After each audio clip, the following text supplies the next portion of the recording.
Hello बेटा। तो आज हम कंटिन्यूटी में चार्ट रिवीजन जो है वो चार्ट रिवीजन आईटीसी का डिस्कस करेंगे, इनपुट टैक्स क्रेडिट। ठीक है, तो ये रिवीजन जो है इसमें पूरा कंसेप्ट इनपुट टैक्स क्रेडिट का हम डिटेल में डिस्कशन में लेंगे। सो स्टार्ट करें हमारा रिवीजन। एक लंबी सांस लो और कहो जो भी हुआ अच्छा हुआ और जो भी होगा अच्छा ही होगा। तो स्टार्ट करते हैं इनपुट टैक्स क्रेडिट आईटीसी। ठीक है, अब यहाँ इनपुट टैक्स क्रेडिट का चार्ट पे अगर मैं आता हूँ बेटा, तो सबसे पहले डेफिनेशन हम लेंगे सेक्शन 259 इनपुट्स की। इनपुट की क्या डेफिनेशन है यहाँ पे? तो अगर यहाँ इनपुट की डेफिनेशन देखते हो तो इनपुट की डेफिनेशन बहुत क्लियरली दी है। क्या दी है इनपुट की डेफिनेशन? तो इनपुट की डेफिनेशन इन्होंने दी है कि any goods use in the business other than capital goods. हाँ, नो डाउट इनपुट उसे ही कहा जाएगा जो गुड्स बिजनेस में यूज होगा। आप अपने पर्सनल पर्पस के लिए यूज करोगे तो उसे इनपुट्स नहीं कहा जाएगा। इसलिए आगे चैप्टर आईटीसी में जहां भी रेफरेंस इनपुट का हो, यानी क्रेडिट ही आपको तब मिलता है जब आप बिजनेस में यूज कर रहे हो, तो इनपुट का आपको इनपुट तभी कहा जाएगा तब जब बिजनेस में यूज होगा बेटा। ये इंपॉर्टेंट बात है। और अदर देन कैपिटल गुड्स, तो कैपिटल गुड्स की डेफिनेशन सेपरेट दिया गया है, तो वो हम देखेंगे। तो यहाँ पे any goods use in the business, कोई भी गुड्स, उन्हें कोई प्रॉब्लम नहीं, आपको वो इनपुट कहा जाएगा। नेक्स्ट डेफिनेशन बेटा इनपुट सर्विस की है। इनपुट सर्विस की डेफिनेशन क्या कहती है? Any service use or intended to be use okay by the supplier in the course of business. ये दोनों इसमें हर बार एक वर्ड यूज किया है, use or intended to be use. मतलब ऐसा है कि आपने कोई सर्विस खरीद ली है पर अभी यूज नहीं किया, या कोई गुड्स आपने ले लिया है पर अभी तक यूज नहीं किया है, तो अभी यूज नहीं भी किया होगा, इंटेंशन होगा, तो भी उसे इनपुट सर्विस कहा जाएगा और आपको क्रेडिट की एलिजिबिलिटी है। और third capital goods. Capital goods means the goods the value of which is capitalise in the books of account. हाँ, हम अभी यहाँ आईटीसी की जो कैपिटल गुड्स की डेफिनेशन है, ये कैपिटल गुड्स की डेफिनेशन जो है वो सिमिलर रखी है जो आपके बुक्स ऑफ अकाउंट के हिसाब से है। नाउ अकाउंटिंग प्रिंसिपल के हिसाब से हम कैपिटल गुड्स उसे ही कहते हैं, ध्यान से सुनना, हम कैपिटल गुड्स उसे ही कहते हैं जिसकी वैल्यू कैपिटलाइज की गई है, और सिमिलर प्रिंसिपल पे ये डेफिनेशन यहाँ पे दी गई है कि जिसकी वैल्यू आप कैपिटलाइज कर रहे हो वो कैपिटल गुड्स कहा जाएगा। ठीक है, अब दोस्तों यहाँ पे इनपुट्स और कैपिटल गुड्स क्यों अलग अलग डिफाइन किए? क्यों? क्योंकि अभी जीएसटी इरा में आईटीसी का आपको पूरा क्रेडिट है, वो इनपुट हो, इनपुट सर्विस हो या कैपिटल गुड्स हो, आपको तो पूरा 100% क्रेडिट दे दिया है। ओके, तो अगर आपको पूरा 100% क्रेडिट दे दिया है तो ऐसे सिचुएशन में यहाँ पे ये इंपॉर्टेंट हो जाता है कि आपको जो है क्यों उन्होंने यहाँ इसको बायफरगेट करके दिया है, बिकॉज आगे में कोई प्रोविजन बताओगा। जैसे ये ले लो, ओके, रूल 42, 43 का जो बायफरगेशन है, ओके, स्पेशली फाइनल लेवल पे हमने डिटेल में डिस्कस किया था। तो यहाँ मैं ये कहूँ कि बहुत सी जगह यहाँ पे उन्होंने इनपुट के लिए अलग प्रोविजन बनाई, कैपिटल गुड्स के लिए अलग प्रोविजन बनाई। इसलिए यहाँ पे इनपुट्स और कैपिटल गुड्स इसकी जो है अलग अलग प्रोविजंस होने की वजह से यहाँ जहाँ तक देखा जाए ये डेफिनेशन अलग से दिया गया है। नाउ नो डाउट ऑब्वियसली आपका कैपिटल गुड्स जो यूज होना चाहिए इन द कोर्स और फर्दरेंस ऑफ बिजनेस यूज होना चाहिए, और इलेक्ट्रॉनिक क्रेडिट लेजर वगैरह ये डेफिनेशन दिया है वो आप पढ़ सकते हो। अब हम आते हैं सेक्शन 16 पे। Now section 16 conditions and eligibility of ITC. अब कंडीशंस और एलिजिबिलिटी ऑफ आईटीसी में कि अगर आपको क्रेडिट लेना है तो क्या कंडीशंस है, क्या एलिजिबिलिटी है आईटीसी की, ये देखना बहुत जरूरी है। तो अब बेटा यहाँ पे थोड़ा समझ लो, क्या आप यहाँ पे थोड़ा ऐसा समझ लो कि चलिए आगे बढ़ने के पहले थोड़ा हम रिवाइज कर लेते हैं। क्या रिवाइज कर लेते हैं कि सेक्शन की लिस्ट। सेक्शन 7 क्या था? सप्लाई। सेक्शन 8 क्या था? Composite and mix supply. Section 9 क्या था? Charging. Section 10 composition levy. 11 exemption. 12 time of supply of goods. 13 time of supply of services. 14 change in rate of tax जो फाइनल लेवल पे। 15 valuation, और 16 हम यहाँ पे देख रहे हैं। उसके बाद में एलिजिबिलिटी क्राइटेरिया। अगर आपको आईटीसी लेना है तो पहली एलिजिबिलिटी आप रजिस्टर्ड होने चाहिए, और दूसरी एलिजिबिलिटी जो है वो इन द कोर्स ऑफ बिजनेस होना चाहिए। यानी कोई भी गुड्स हो सर्विसेज, उसे इनपुट का हो, इनपुट सर्विसेज का हो या कैपिटल गुड्स का हो, अगर आपको आईटीसी लेना है तो आपको जो है बेटा यहाँ पे आप रजिस्टर्ड पर्सन होने चाहिए। और सेकंड कंडीशन जो है बेटा, सेकंड कंडीशन यहाँ पे है कि वो जो भी गुड्स आप खरीद रहे हो या सर्विसेज आप खरीद रहे हो वो बिजनेस के लिए आपने यूज करना चाहिए। तो ही आपको आईटीसी दिया जाएगा। नाउ आप रजिस्टर्ड पर्सन होने चाहिए, इसके ऊपर मैं आपके साथ एक स्पेशल डिस्कशन करना चाहूँगा। अब आप रजिस्टर्ड पर्सन होने चाहिए, इस पे डिस्कशन बेटा मैं ऐसा लेता हूँ कि समझ लो सेक्शन 22 में या सेक्शन 24 में यहाँ पे आप लायबल टू रजिस्टर्ड हुए, मतलब आपने थ्रेशोल्ड का क्रॉस कर दिया या आप कंपलसरी रजिस्ट्रेशन में आ गए और आप लायबल टू रजिस्टर्ड हो गए, तो लॉ के हिसाब से आपको 30 दिन के अंदर रजिस्ट्रेशन के लिए अप्लाई कर देना चाहिए। अगर आपने 30 दिन के लिए रजिस्ट्रेशन के लिए अप्लाई नहीं किया तो आपके ऊपर पेनल्टी आ सकती है। ठीक है, तो अगर मैंने अप्लाई जो है 30 डेज में कर दिया तो अब क्या होगा? अब ये होगा बेटा कि मुझे रजिस्टर्ड पर्सन उसी दिन से माना जाएगा जिस दिन से मैं लायबल हुआ, मतलब जिस दिन से मैं लायबल हुआ उसी दिन से मुझे रजिस्टर्ड पर्सन मान लिया जाएगा। Is it clear? डन। तो अब यहां पे ये जो है हाँ लायबल टू रजिस्टर, तो उसी दिन से मैं रजिस्टर्ड पर्सन मान लिया जाऊंगा।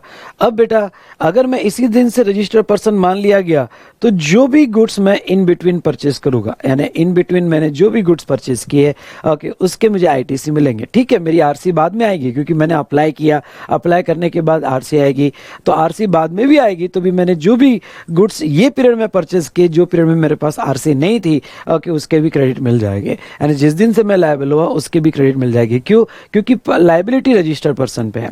लेकिन अगर आपने 30 डेज में अप्लाई नहीं किया, ध्यान से सुनना, आपने 30 डेज में अप्लाई नहीं किया तो आपको आरसी जो है बाद में आएगी। यानी 30 डेज के बाद अप्लाई किया आपने तो आरसी, तो जिस दिन आरसी आएगी उस दिन से रजिस्टर्ड पर्सन माना जाएगा। और आपको अगर उस दिन से रजिस्टर्ड पर्सन माना जा रहा है तो फिर इसमें नुकसान क्या हो जाएगा?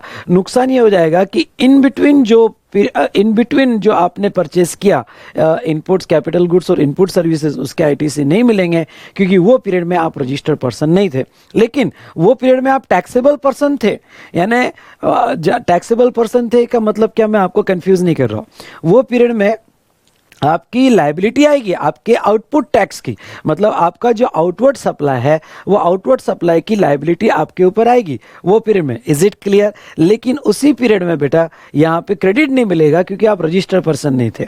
लॉ मेकर बड़े होशियार है, अगर आपको याद होगा तो सेक्शन 9 कहता है कि आपकी लायबिलिटी इमीडिएट आ जाएगी अगर आप टैक्सेबल पर्सन हो गए, और टैक्सेबल पर्सन मतलब रजिस्टर्ड या लायबल टू रजिस्टर्ड। तो आप टैक्सेबल पर्सन हो गए, आपके आउटवर्ड सप्लाई पे आपको आईटीसी दे दिया जाएगा। लेकिन क्रेडिट लेने के लिए वो कहते हैं आप रजिस्टर्ड पर्सन होने चाहिए। तो अगर ये पीरियड में आप 30 डेज में अप्लाई करना लेट हो गए तो वो सिचुएशन में यहाँ पे बेटा 30 डेज के बाद जब आरसी आएगी, यानी आपने अप्लाई बाद में किया, आरसी जिस दिन आएगी उस दिन से रजिस्टर्ड माने जाओगे, तो सिंपल वर्ड में आपको वो पीरियड का क्रेडिट नहीं मिलेगा क्योंकि आप रजिस्टर्ड पर्सन नहीं थे। तो ये डिस्कशन हमने किया। उसके बाद में बेटा नेक्स्ट अगर हम बात करें तो आपको हर वो गुड्स का क्रेडिट मिलेगा जो बिजनेस के लिए यूज किया। पर्सनल पर्पस के लिए अगर आप यूज करते हो तो आपको आईटीसी नहीं मिलेगा। आप बिजनेस पर्पस के लिए यूज करते हो तो ही आपको आईटीसी दिया जाएगा। Is it clear? तो ये बात आई होप आपकी समझ में आई होगी। उसके बाद में बेटा नेक्स्ट अगर हम बात करें तो next conditions for availment of ITC. क्या कंडीशंस है फॉर अवेलमेंट ऑफ आईटीसी? सबसे पहले तो मैंने समरी बना के दिया है, अगर रेगुलर बुक के साथ पढ़ोगे तो आपके पास टैक्स इनवॉइस, डेबिट नोट या अदर डॉक्यूमेंट्स उन्होंने वर्ड यूज किया है, ये आपके पोजीशन में होना चाहिए। तो ध्यान से सुनिएगा, तो टैक्स इनवॉइस, डेबिट नोट या अदर डॉक्यूमेंट्स आपके पोजीशन में होना चाहिए। अगर ये अदर डॉक्यूमेंट्स वगैरह आपके पोजीशन में रहा तो उसी क्रेडिट मिलेगा। इसका सिंपल वर्ड में ये कहूँ कि जो मंथ में आपके पोजीशन में इनवॉइस आएगा वो मंथ में आप क्रेडिट ले पाओगे। एग्जांपल के तौर पे चलो फटाफट देख लो, समझ लो गुड्स आपको लास्ट मंथ में रिसीव हो गया पर इनवॉइस नहीं आया अभी तक, तो आपको लास्ट मंथ में गुड्स भी आने के बाद जब तक इनवॉइस नहीं आता है तब तक आपको आईटीसी नहीं मिलेगा। जो मंथ में इनवॉइस या डेबिट नोट आएगी वो मंथ में आपको आईटीसी दिया जाएगा। दूसरी बात, दूसरा पॉइंट यहां समझ लीजिएगा, क्या समझ लो यहाँ कि कभी कभी ऐसा होता है कि सप्लायर ने इनवॉइस डिलीवर्ड कर दिया, कुरियर से आ रहा है, आपके जीएसटीआर 2A में अपडेट भी हो गया, लेकिन आपको आपके पोजीशन में इनवॉइस नहीं आया ना, तो फिर आप इस मंथ में उसका आईटीसी नहीं ले सकते, इवन दो गुड्स आ गया हो, सर्विस मिल गई होगी। कभी कभी तो ऐसा सर्विस के केस में तो बहुत सी बार ऐसा होता है, क्योंकि सर्विस के केस में सामने वाला सप्लायर आपको 30 दिन या 45 दिन में कभी भी इनवॉइस इशू कर सकता है कंप्लीशन के बाद। तो मुझे ये मंथ में सर्विस मिल गई, सुनिएगा, ये मंथ में सर्विस मिल गई, मैंने दे दी, पर सामने वाले ने इनवॉइस दिया नहीं, वो देगा 30 दिन में या 45 दिन में कभी भी। तो ऐसे केस में जब तक उसका इनवॉइस नहीं आता है तब तक आपको आईटीसी नहीं मिलता है। उसके बाद में हम बात करेंगे अदर डॉक्यूमेंट्स की। अदर डॉक्यूमेंट्स में उन्होंने लिस्ट दी है, इसके लिए आपको रूल 36, ध्यान से सुनना, रूल 36 का रेफरेंस लेना पड़ेगा। रूल 36 में अदर डॉक्यूमेंट में उन्होंने लिस्ट में क्या दिया, एक तो सप्लायर का इनवॉइस या सप्लायर की डेबिट नोट अगर वो इशू करता है। उसके बाद में रिवर्स चार्ज का आप आईटीसी ले रहे हो, ध्यान से सुनना, रिवर्स चार्ज का आईटीसी मिलता है, यानी रिवर्स चार्ज में आपने जो पे किया उसका आईटीसी आपको मिलता है, पर पहले पे करो और बाद में उसका आईटीसी लो। तो रिवर्स चार्ज में अगर आप आईटीसी ले रहे हो तो वो कौन से डॉक्यूमेंट पे आपको उसका क्रेडिट मिलेगा।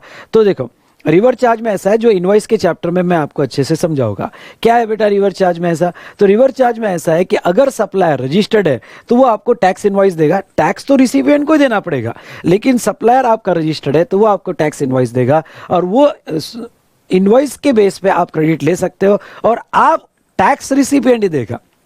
ठीक है, एग्जाम्पल के तौर पे लॉयर है, लॉयर जीएसटी में रजिस्टर्ड है तो वो आपको इनवॉइस देगा, रिसिपिएंट को टैक्स देना पड़ेगा, लेकिन वो इनवॉइस आप संभाल के रखना क्योंकि उसके बेसिस पे आपको क्रेडिट मिलता है। अगर आपका सप्लायर अनरजिस्टर्ड है, सुनना ध्यान से, अगर आपका सप्लायर अनरजिस्टर्ड है तो वो सिचुएशन में बेटा यहाँ पे जो है ओके आप रिसिपिएंट जो है खुद टैक्स इनवॉइस बनाएगा, जिसकी स्पेशल प्रोविजन है सेक्शन 31 में, हम आगे पढ़ेंगे। और वो रिसिपिएंट टैक्स भी देगा और रिसिपिएंट उसका इनवॉइस भी बनाएगा और रिसिपिएंट उसका पेमेंट चालान भी बनाएगा। तो रिवर्स चार्ज में अगर आपको आईटीसी लेना है तो आपने बनाया हुआ इनवॉइस या सप्लायर का इनवॉइस, उसके ऊपर आप आईटीसी ले सकते हो। फिर आईएसडी का invoice, input service distributor, inter level पे आईएसडी कंसेप्ट नहीं है पर फाइनल लेवल पे आईएसडी कंसेप्ट है। तो आईएसडी का इनवॉइस है बेटा जिसके ऊपर आपको आईटीसी दिया जाएगा। उसके बाद में बेटा जहां तक देखा जाए यहाँ पे इनवॉइस के सभी कंटेंट्स प्रॉपरली होना जरूरी है। हाँ एक मिनट, सॉरी, इंपोर्ट के केस में आप bill of entry, I repeat, import के केस में आपको बिल ऑफ एंट्री के इसमें आपको आईटीसी दे दिया जाएगा। फिर सब रूल ये 2 कहता है कि आपके सभी इंफॉर्मेशन प्रॉपर होने चाहिए, लेकिन कुछ इंफॉर्मेशन प्रॉपर नहीं है इसका मतलब आपका क्रेडिट डिनाई किया जाएगा, ऐसा नहीं है। ओके, वो केस में अगर कुछ स्पेसिफिक इंफॉर्मेशन जैसा सप्लायर का डिटेल एड्रेस जीएसटीएन, आपका डिटेल एड्रेस जीएसटीएन, आपका complete name, okay, value of supply, tax amount, ये सब कुछ अगर डिटेल में होगा तो आपका क्रेडिट डिनाई नहीं किया जाएगा। बाकी कोई इंफॉर्मेशन में थोड़ी बहुत मिस्टेक होगी तो चलेगा।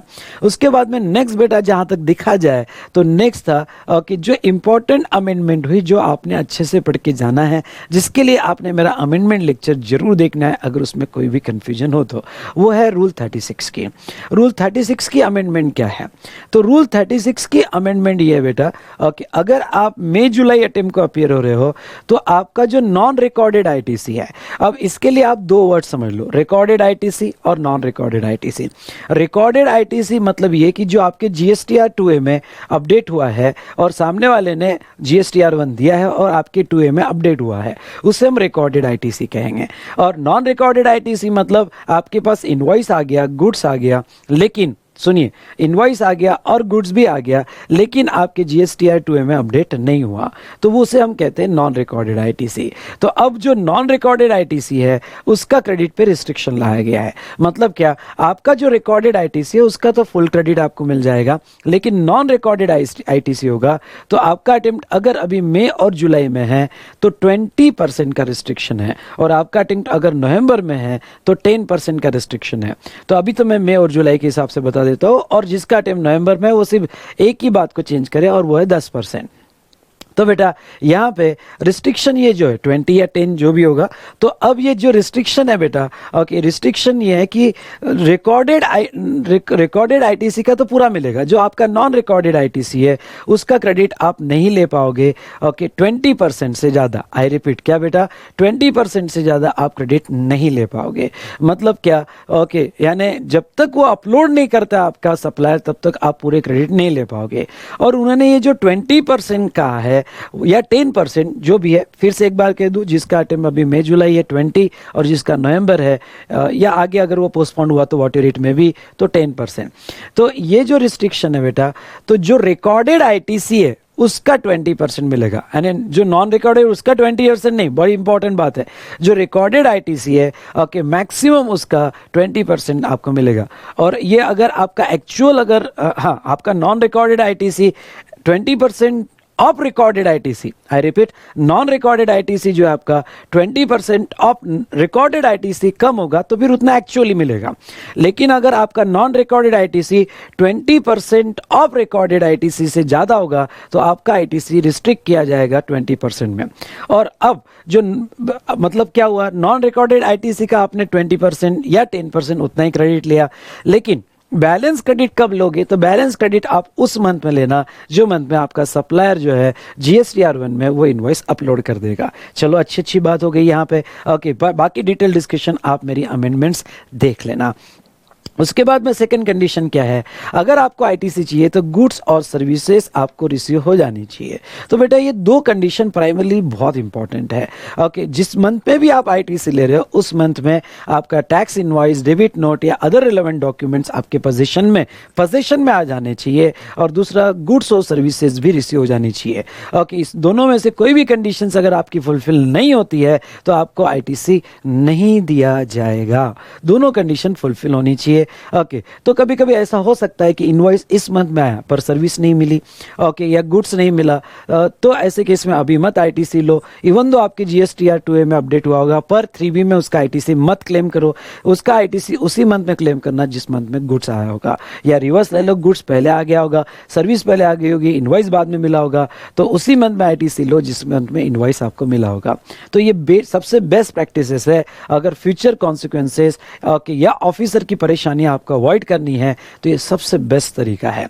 उसके बाद में बेटा ये हमने देखा साइमल्टेनियस ओके। यहाँ bill to shift to model, ये एक स्पेशल कंसेप्ट है। मतलब क्या, ये कंसेप्ट ऐसा है बेटा यहाँ पे कि अगर किसी थर्ड पर्सन के डायरेक्शन पे आपने सप्लाई किया, मतलब क्या, ये जो गुड्स सप्लायर, रिसिपिएंट और ये थर्ड पर्सन, और ये थर्ड पर्सन के डायरेक्शन पे आपने सप्लाई किया, गुड्स डायरेक्टली जा रहा है रिसिपिएंट को, इसको हम कहते हैं शिफ्ट टू ओके। लेकिन मेरा रिसिपिएंट से कोई कंसर्न नहीं है ओके। जहाँ तक देखा जाए तो ये जो थर्ड पर्सन है बेटा, ये थर्ड पर्सन के भी आप पे मैं यहाँ पे दे रहा हूँ, तो मैं इसको इनवॉइस इशू करूंगा और ये आगे इनवॉइस देगा। तो यहाँ पे बेटा मैं इसको इनवॉइस दे रहा हूँ ओके, और ये आगे इनवॉइस दे रहा है, ये बेटा आगे इनवॉइस दे रहा है। तो अब ऐसे सिचुएशन में मैं अगर इसको इनवॉइस दे रहा हूं और ये आगे इनवॉइस दे रहा है तो ये थर्ड पर्सन का क्रेडिट, क्योंकि मैंने जो जीएसटी लगाया और वो आगे जीएसटी लगाएगा, तो मैंने जो जीएसटी लगाया बेटा उसको उसका आईटीसी मिल जाएगा, ठीक है, उसको उसका आईटीसी मिल जाएगा।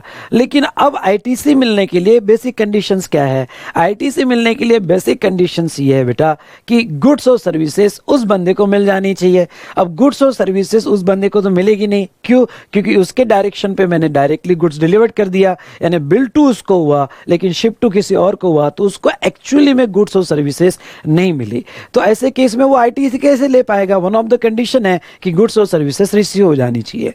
तो ऐसे केस में बेटा ओके ये एक्सेप्शन डाला गया, और ये एक्सेप्शन कहता है अगर bill to ship to model होगा तो थर्ड पर्सन को तो आईटीसी मिलेगा, थर्ड पर्सन को तो आईटीसी मिलेगा, पर कब मिलेगा? ओके तो जिस दिन सप्लायर गुड्स डिलीवर्ड कर देगा, सुनना, जिस दिन सप्लायर गुड्स डिलीवर्ड कर देगा ओके उस दिन ये माना जाएगा कि थर्ड पर्सन को गुड्स रिसीव हो गया और वो आईटीसी के लिए एलिजिबल हो जाएगा। या जिस दिन सप्लायर सर्विस प्रोवाइड कर देगा उस दिन ये माना जाएगा कि थर्ड पर्सन को बेटा यहाँ पे सर्विस मिल गई और उसको आईटीसी दे दिया जाएगा। आई बात समझ में आपके? तो चलो ये अच्छी बात है, ये था बिल टू शिप टू, इसके ऊपर क्वेश्चन आ सकता है। उसके बाद में तीसरी कंडीशन क्या है? Payment of tax to the government has been made on such supply. मतलब क्या? मतलब बेटा ये है कि आपका जो सप्लायर है, ध्यान से सुनना, आपका जो सप्लायर है, आप रिसिपिएंट हो और वो आपको ओके यहाँ पे जीएसटी इनवॉइस दे रहा है, जीएसटी लगा के दे रहा है, तो ये जीएसटी का आईटीसी आप जरूर ले सकते हो, यानी गुड्स भी आ गया, इनवॉइस भी आ गया, सब कुछ आ गया, आप क्रेडिट ले लो। लेकिन गवर्नमेंट कहती है आपके सप्लायर ओके अच्छा सप्लायर होना चाहिए, मतलब क्या होना चाहिए बेटा कि आपके सप्लायर ने वो गवर्नमेंट को उसका जीएसटी दे देना चाहिए। ओके, जो भी जीएसटी आपको लगा के दिया वो जीएसटी उसने पे कर देना चाहिए, तो आपका क्रेडिट कंटिन्यू रहेगा। लेकिन बेटा अब यहाँ पे सवाल क्या आता है, अब ये सवाल आता है कि सर अगर उसने गवर्नमेंट को पे नहीं किया तो क्या होगा। अगर उसने गवर्नमेंट को उसका टैक्स पे नहीं किया तो ऐसे केस में आपके क्रेडिट डिनाई किए जाएंगे। आप एक सवाल गवर्नमेंट से जरूर पूछ सकते हो, और वो ये पूछ सकते हो कि सर इसमें मेरी क्या गलती, उसने मुझे इनवाइस दिया, मैंने उसको पेमेंट कर दिया, अब उसने गवर्नमेंट को नहीं दिया क्योंकि वो तो फॉरवर्ड चार्ज में था, अब उसने गवर्नमेंट को नहीं दिया तो मैं क्या करूं, मेरा क्रेडिट क्यों डिनाई कर रहे हो। तो गवर्नमेंट ये पिछले 3 साल से नहीं मान रही है। गवर्नमेंट ये कह रही है कि हमें नहीं पता, आप जो है परचेस करते वक्त ओके एक अच्छे बंदे से परचेस करो जो रीजनेबल सप्लायर है। अगर वो अच्छे बंदे से आप परचेस करते हो तो बेटा वो देगा ही, उसकी क्रेडिट वर्दीनेस देखो, उसका हिस्ट्री देखो, ये सब चीजें आपने देखना बहुत जरूरी है, और उसने पे किया होगा तो आपका क्रेडिट कंटिन्यू रहेगा। तो ऐसे केस में यहाँ पे ये मुश्किल है ये जानना, प्रैक्टिकल लाइफ में भी मुश्किल हो जाता है कि उसने मेरा पेमेंट किया कि नहीं किया। लेकिन हाँ, रिसिपिएंट ट्रैक रखता है कि सप्लायर प्रॉपर जीएसटीआर 3 भी दे रहा है, गवर्नमेंट को पे कर रहा है, सब बातें प्रॉपर कर रहा है, तो वो सिचुएशन में बेटा जहां तक देखा जाए तो इसका आईटीसी कंटिन्यू रहेगा। लेकिन उसने पेमेंट नहीं किया तो अनड्यू हार्डशिप है कि रिसिपिएंट का आईटीसी निकल जाएगा। तो ये तीसरी कंडीशन थी बेटा। चौथी कंडीशन क्या है यहाँ पे कि चौथी कंडीशन है वो प्रॉपरली रिटर्न फाइल कर रहा है। तो ये चारों कंडीशन फुलफिल होती है तो आपको आईटीसी का क्रेडिट दे दिया जाएगा। ओके, तो इसमें कोई डिस्टरबेंस नहीं आएगा। ठीक है ना। अब कुछ स्पेशल पॉइंट्स क्या थे। तो बेटा स्पेशल पॉइंट ये थे यहाँ पे कि अगर आपको लॉट में गुड्स आया, अब लॉट या इंस्टॉलमेंट में गुड्स आया मतलब क्या। ओके, मैं एग्जांपल याद दिलवाता हूँ जो मैंने क्लास में लिया था। क्या ओके, एग्जांपल मैंने क्लास में ये लिया था कि मैंने बेंचेस खरीदे, 100 बेंचेस की मैंने ऑर्डर दी। कुछ याद आया आपको, मैंने 100 बेंचेस की ऑर्डर दी।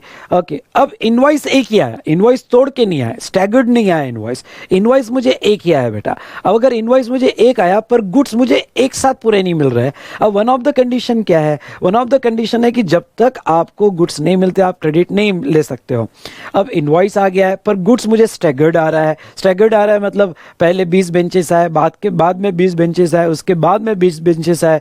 तो ऐसे सिचुएशन में मैं क्रेडिट कब लूं, मेरा पहला कंसाइनमेंट आ गया तब लूं या मेरा लास्ट कंसाइनमेंट आया तब लूं। तो बेटा बताओ क्या होगा। तो यहां पे आपका जिस दिन लास्ट कंसाइनमेंट आएगा लॉट का, इंस्टॉलमेंट का, उस दिन आप क्रेडिट ले पाओगे। जब तक लास्ट इंस्टॉलमेंट ऑफ लॉट नहीं आता है तब तक आप क्रेडिट नहीं ले पाओगे। इस बात को आपने याद रखना है।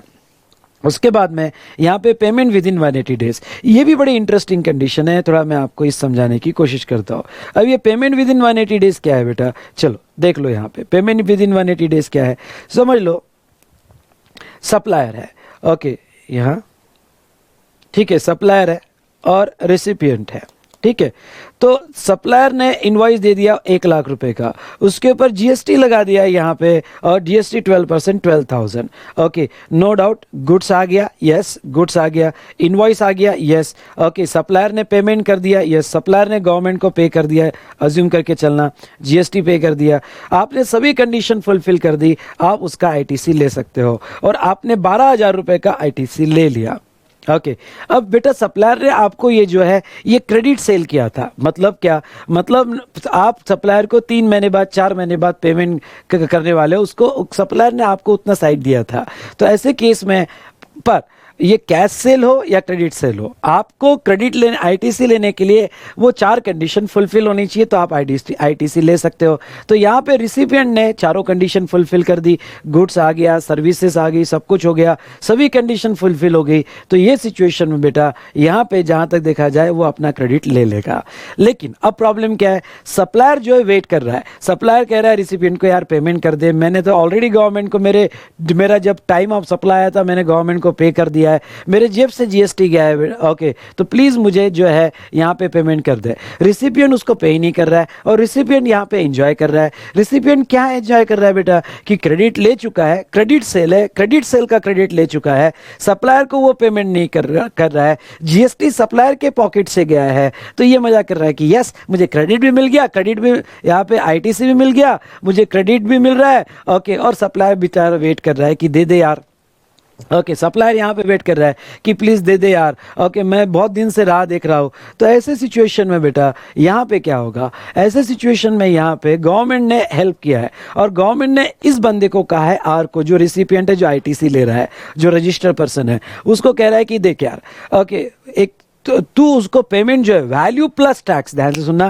वैल्यू प्लस टैक्स उसको 180 दिन में दे दे, क्योंकि हमने तेरे को आईटीसी दे दिया। अब उसका भी ख्याल रख, उसको 180 डेज में ओके तू पेमेंट कर दे। अगर 180 days from the date of invoice, ख्याल में रखना 180 days from the date of invoice, तू अगर उसको पे कर देगा तो कोई प्रॉब्लम नहीं, कोई दिक्कत नहीं। यहाँ पे बेटा जहां तक देखा कि 180 डेज में अगर तूने पे कर दिया तो वो सिचुएशन में तेरा क्रेडिट कंटिन्यू रहेगा। लेकिन तूने अगर उसको 180 डेज में पेमेंट नहीं किया तो जिस मंथ में, ध्यान से सुनना, जिस मंथ में 180 डेज हो जाएंगे उस मंथ के आउटपुट टैक्स लायबिलिटी में वो आईटीसी ऐड कर दिया जाएगा। ठीक है, तो उस मंथ में वो आउटपुट टैक्स लायबिलिटी में ऐड कर दिया जाएगा। अब तू उसको पेमेंट कभी भी कर, हम दिया हुआ क्रेडिट विड्रॉ कर लेंगे। तो अब ऐसे केस में ओके जो मंथ में 180 डेज कंप्लीट होते हैं उस मंथ की ड्यू डेट, समझ लो आपके 180 डेज जनवरी 2021 में खत्म होते हैं, एग्जाम्पल लेते हैं जनवरी 2021 में खत्म हो रहे हैं, तो जनवरी 2021 का ड्यू डेट आएगा 20 फरवरी पेमेंट का। तो 20 फरवरी को उसका पेमेंट जितना भी आपने आईटीसी लिया है उतना उसका रिवर्स कर दिया जाएगा, पेमेंट कर दिया जाएगा, अलॉन्ग विथ इंटरेस्ट, इंटरेस्ट भी लग जाएगा, ध्यान से सुनना, इंटरेस्ट भी लग जाएगा। तो अलॉन्ग विथ इंटरेस्ट ये जो है ओके रिसिपिएंट का आईटीसी निकाल लेंगे। लेकिन गवर्नमेंट ने कहा ठीक है हम तेरा आईटीसी 180 डेज के बाद तो निकाल लेंगे, उतना तुझे पे करवाएंगे, विथ इंटरेस्ट पे करवाएंगे बेटा। लेकिन गवर्नमेंट ये भी कहती है यहाँ पे कि अगर तूने बाद में तेरे सप्लायर को पे कर दिया, मतलब 180 डेज के बाद अगर तूने कभी भी पे कर दिया तो तेरा जो आईटीसी हमने विड्रॉ किया था, तेरे से पे करवाया था, तू वापस उसका क्रेडिट ले सकता है। यानी हम ये नहीं कह रहे हैं कि तेरा क्रेडिट परमानेंट जाएगा, हम 180 डेज का कट ऑफ पॉइंट डाल रहे हैं। 180 डेज में अगर तूने उसको पे कर दिया तो कोई दिक्कत नहीं, अगर 180 डेज में तूने पे नहीं कर दिया तो अभी तेरा क्रेडिट रिवर्स कर दे मतलब ही तू पे कर दे, और जब तू उसको पे करेगा तब वापस क्रेडिट ले लेना। तो ये रिस्ट्रिक्शन डाला गया है, तो रीगेनिंग ऑफ क्रेडिट भी है यहाँ पे।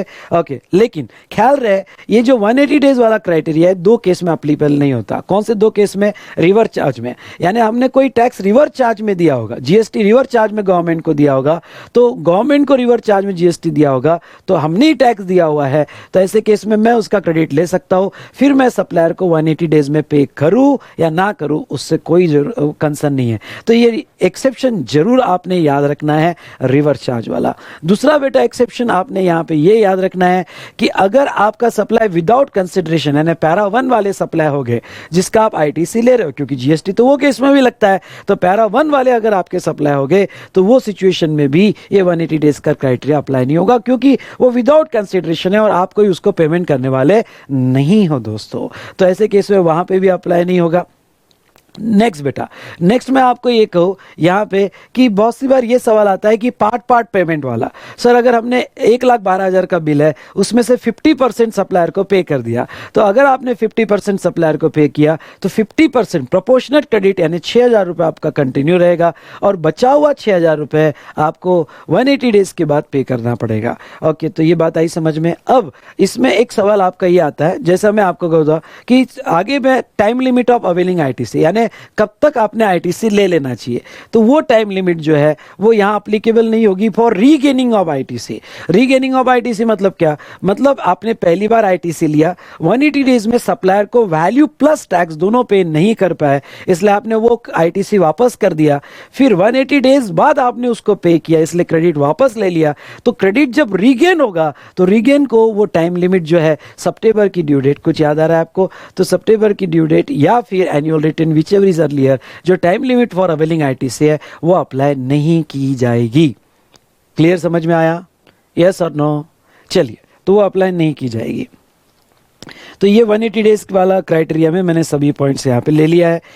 उसके बाद में 16.3 क्या कहता है? ओके 16.3 ये कहता है कि अगर कोई आपने कैपिटल गुड्स खरीदा होगा, ध्यान से सुनना, कोई कैपिटल गुड्स खरीदा होगा और वो कैपिटल गुड्स में समझ लो 50 लाख का कैपिटल गुड्स है, 6 लाख का जीएसटी है, टोटल 56 लाख हुए और 56 लाख आपने असेट में रिकॉर्ड कर दिया और आपने 56 लाख पे डेप्रिसिएशन क्लेम कर लिया अंडर इनकम टैक्स एक्ट। ध्यान से सुनना, टोटल 56 लाख पे आपने डेप्रिसिएशन क्लेम कर लिया अंडर इनकम टैक्स एक्ट।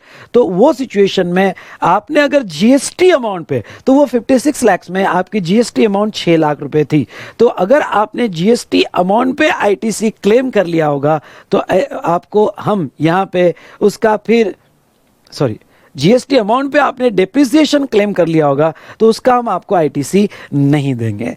तो गवर्नमेंट को डेप्रिसिएशन से प्रॉब्लम नहीं है, गवर्नमेंट कहती है वो 50 लाख जो है 50 लाख पे क्लेम करो, वो तो बेसिक वैल्यू ऑफ असेट है और डेप्रिसिएशन क्लेम करना जो है आपका हक बनता है, तो उस 50 लाख पे आप डेप्रिसिएशन क्लेम करो, हमें उस पर कोई दिक्कत नहीं है। आई रिपीट, हमें उस पर कोई दिक्कत नहीं है। लेकिन बेटा यहां पे जो है वो जो 6 लाख जीएसटी थे, 6 लाख पे आप डेप्रिसिएशन मत क्लेम करो इनकम टैक्स एक्ट में। ओके क्यों? क्योंकि आप उसका आईटीसी लो। ओके और वैल्यू ऑफ असेट 50 लाख की बताओ, अगर किसी ने उस 6 लाख पे डेप्रिसिएशन क्लेम कर लिया होगा तो फिर हम आईटीसी नहीं देंगे। तो इस बात का ध्यान रखना और ये सिर्फ कैपिटल गुड्स को और प्लांट एंड मशीनरी को अप्लीकेबल रहेगा। ओके और 16.4 क्या कहता है? Time limit for availing ITC. ये time limit for availing ITC क्या है? Time limit for availing ITC बेटा ऐसा है कि अब अगर कोई फाइनेंशियल ईयर में आप आईटीसी भूल गए और 5 साल बाद याद आया आपको, अरे यार तब आईटीसी आपने नहीं लिया था, अभी ले लेते हैं, ऐसा नहीं है। गवर्नमेंट ने आईटीसी अवेल करने के लिए रिस्ट्रिक्शन डाले हैं। अब बेटा आईटीसी में एक बात का ख्याल रखना है। कौन सी बात का आपको ख्याल रखना है? कि आईटीसी में 2 चीजें, एक अवेलमेंट और यूटिलाइजेशन। सेक्शन 16 में जो भी मैं पढ़ा रहा हूं अबाउट अवेलमेंट पढ़ा रहा हूं, एलिजिबिलिटी, क्रेडिट लेने की क्या शर्तें हैं। हाँ, क्रेडिट लेने के बाद यूटिलाइजेशन की शर्तें हम बाद में देखेंगे। ये सब जो है क्रेडिट लेने की शर्तें हैं कि भाई गुड्स आ जाना चाहिए, इनवॉइस आ जाना चाहिए, आपके सप्लायर ने पेमेंट कर देना चाहिए, लॉट के केस में लास्ट लॉट पे आना चाहिए, तो ये क्रेडिट लेने की शर्तें हैं। तो क्रेडिट लेने, ये जो टाइम पीरियड है क्रेडिट अवेल करने का, ओके यानी एक बार आपने क्रेडिट अवेल कर लिया, आपने इलेक्ट्रॉनिक क्रेडिट लेजर में आ गया, फिर उसको यूज कभी भी करो, यूज करने की टाइम लिमिट नहीं है। Your ITC balance can be carry forward for an number of years. Okay एक बार क्रेडिट ले लिया तो आप कैरी फॉरवर्ड करते जाओ जब तक यूज नहीं होता है, उसके लिए कोई कंडीशन नहीं है। ये जो टाइम लिमिट है for availment taking the ITC, तो बेटा ये टाइम लिमिट क्या है? ध्यान से सुनना, ये टाइम लिमिट क्या है? तो बेटा ये जो टाइम लिमिट उन्होंने दी है वो टाइम लिमिट है कि अगर इस फाइनेंशियल ईयर का आईटीसी, मतलब फाइनेंशियल ईयर 1920 लेते हैं, तो फाइनेंशियल ईयर यहां पे 1920 जो लेते हैं, ओके 1920 का आईटीसी जो है अगर किसी मंथ में आप भूल गए, ओके किसी मंथ में आप भूल गए और ईयर भी खत्म हो गया, चलो भूल गए, आपको याद आ गया, तो आप कभी भी उसका आईटीसी क्लेम कर सकते हो। वो आईटीसी आप जो है 3B में क्लेम कर दो। लेकिन फाइनेंशियल ईयर भी खत्म हो गया तो डरने की कोई बात नहीं। उस फाइनेंशियल ईयर का अगर आपका कोई आईटीसी रह गया होगा तो अगले फाइनेंशियल ईयर के, मतलब 1920 का आईटीसी आप अगले साल के सितंबर की ड्यू डेट, मतलब 10 अक्टूबर, सितंबर की रिटर्न की ड्यू डेट मतलब 20 अक्टूबर और date of filing annual return whichever is earlier, मतलब आपने एनुअल रिटर्न 20 अक्टूबर के पहले फाइल कर दिया होगा तो वो आपकी कट ऑफ डेट होगी और तब तक आप अपना मिसिंग आईटीसी क्लेम कर सकते हो। और एनुअल रिटर्न आप अक्टूबर के बाद फाइल कर रहे हो, एनुअल रिटर्न की ड्यू डेट है 31 दिसंबर, तो आप अक्टूबर के बाद फाइल कर रहे हो तो मैक्सिमम डेट 20 अक्टूबर लिया जाएगा। वो बात अलग है कि प्रैक्टिकल लाइफ में ईयर 17, 18, 18, 19 की डेट एक्सटेंड की गई, वो ठीक है, वो एक्सटेंशन हमें याद नहीं रखना है। आपको तो इतने लिखना है, सितंबर की ड्यू डेट यानी 20 अक्टूबर और annual return whichever is earlier, ये दिन तक आपने उस फाइनेंशियल ईयर का आईटीसी ले लेना है। इसमें एक इंपॉर्टेंट पॉइंट जो है वो क्या, ओके तो इंपॉर्टेंट पॉइंट यहां पे, ओके एक करेक्शन कर लेना, date of filing annual return नहीं, due date of filing annual return, यहां पे ड्यू डेट चाहिए, सॉरी बराबर है, date of filing annual return बराबर है।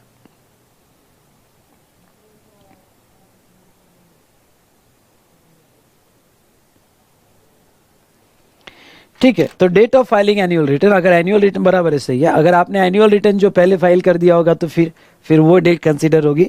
हाँ, अब इसमें एक कंसेप्ट आपके नॉलेज के लिए समझाना चाहूँगा। वो कंसेप्ट क्या समझाना चाहूँगा बेटा? वो कंसेप्ट ऐसा है कि एक इनवॉइस जो है, ध्यान से देखो, एक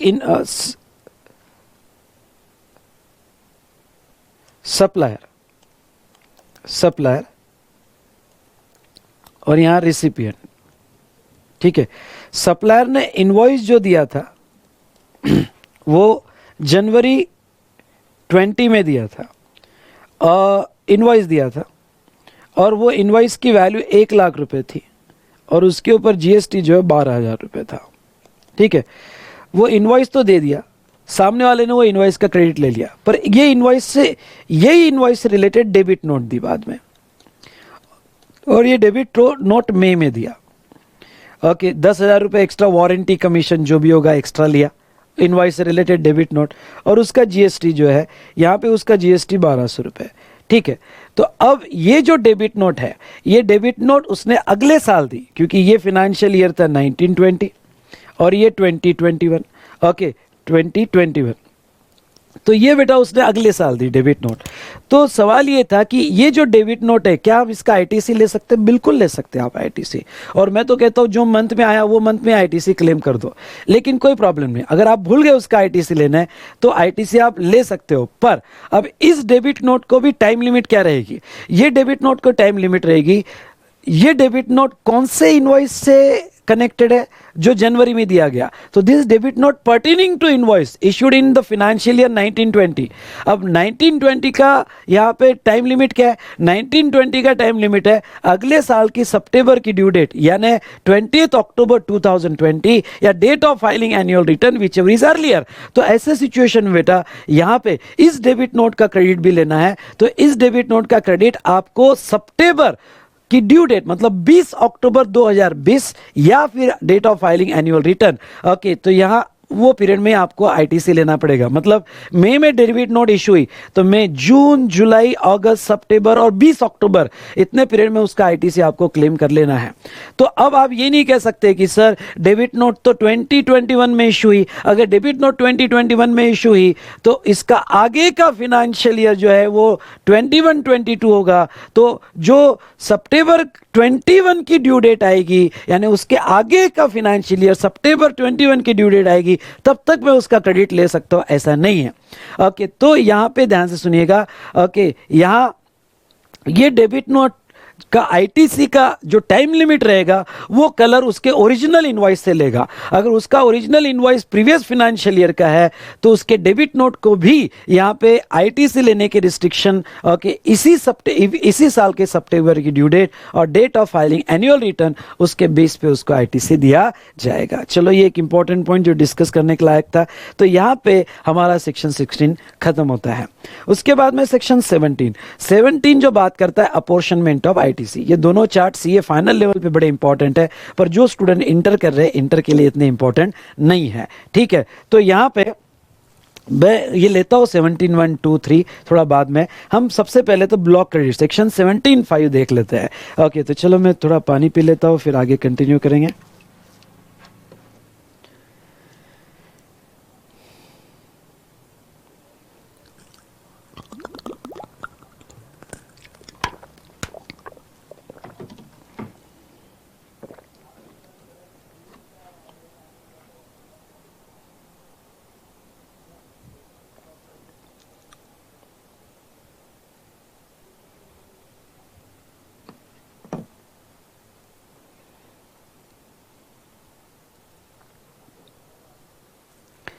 ठीक है,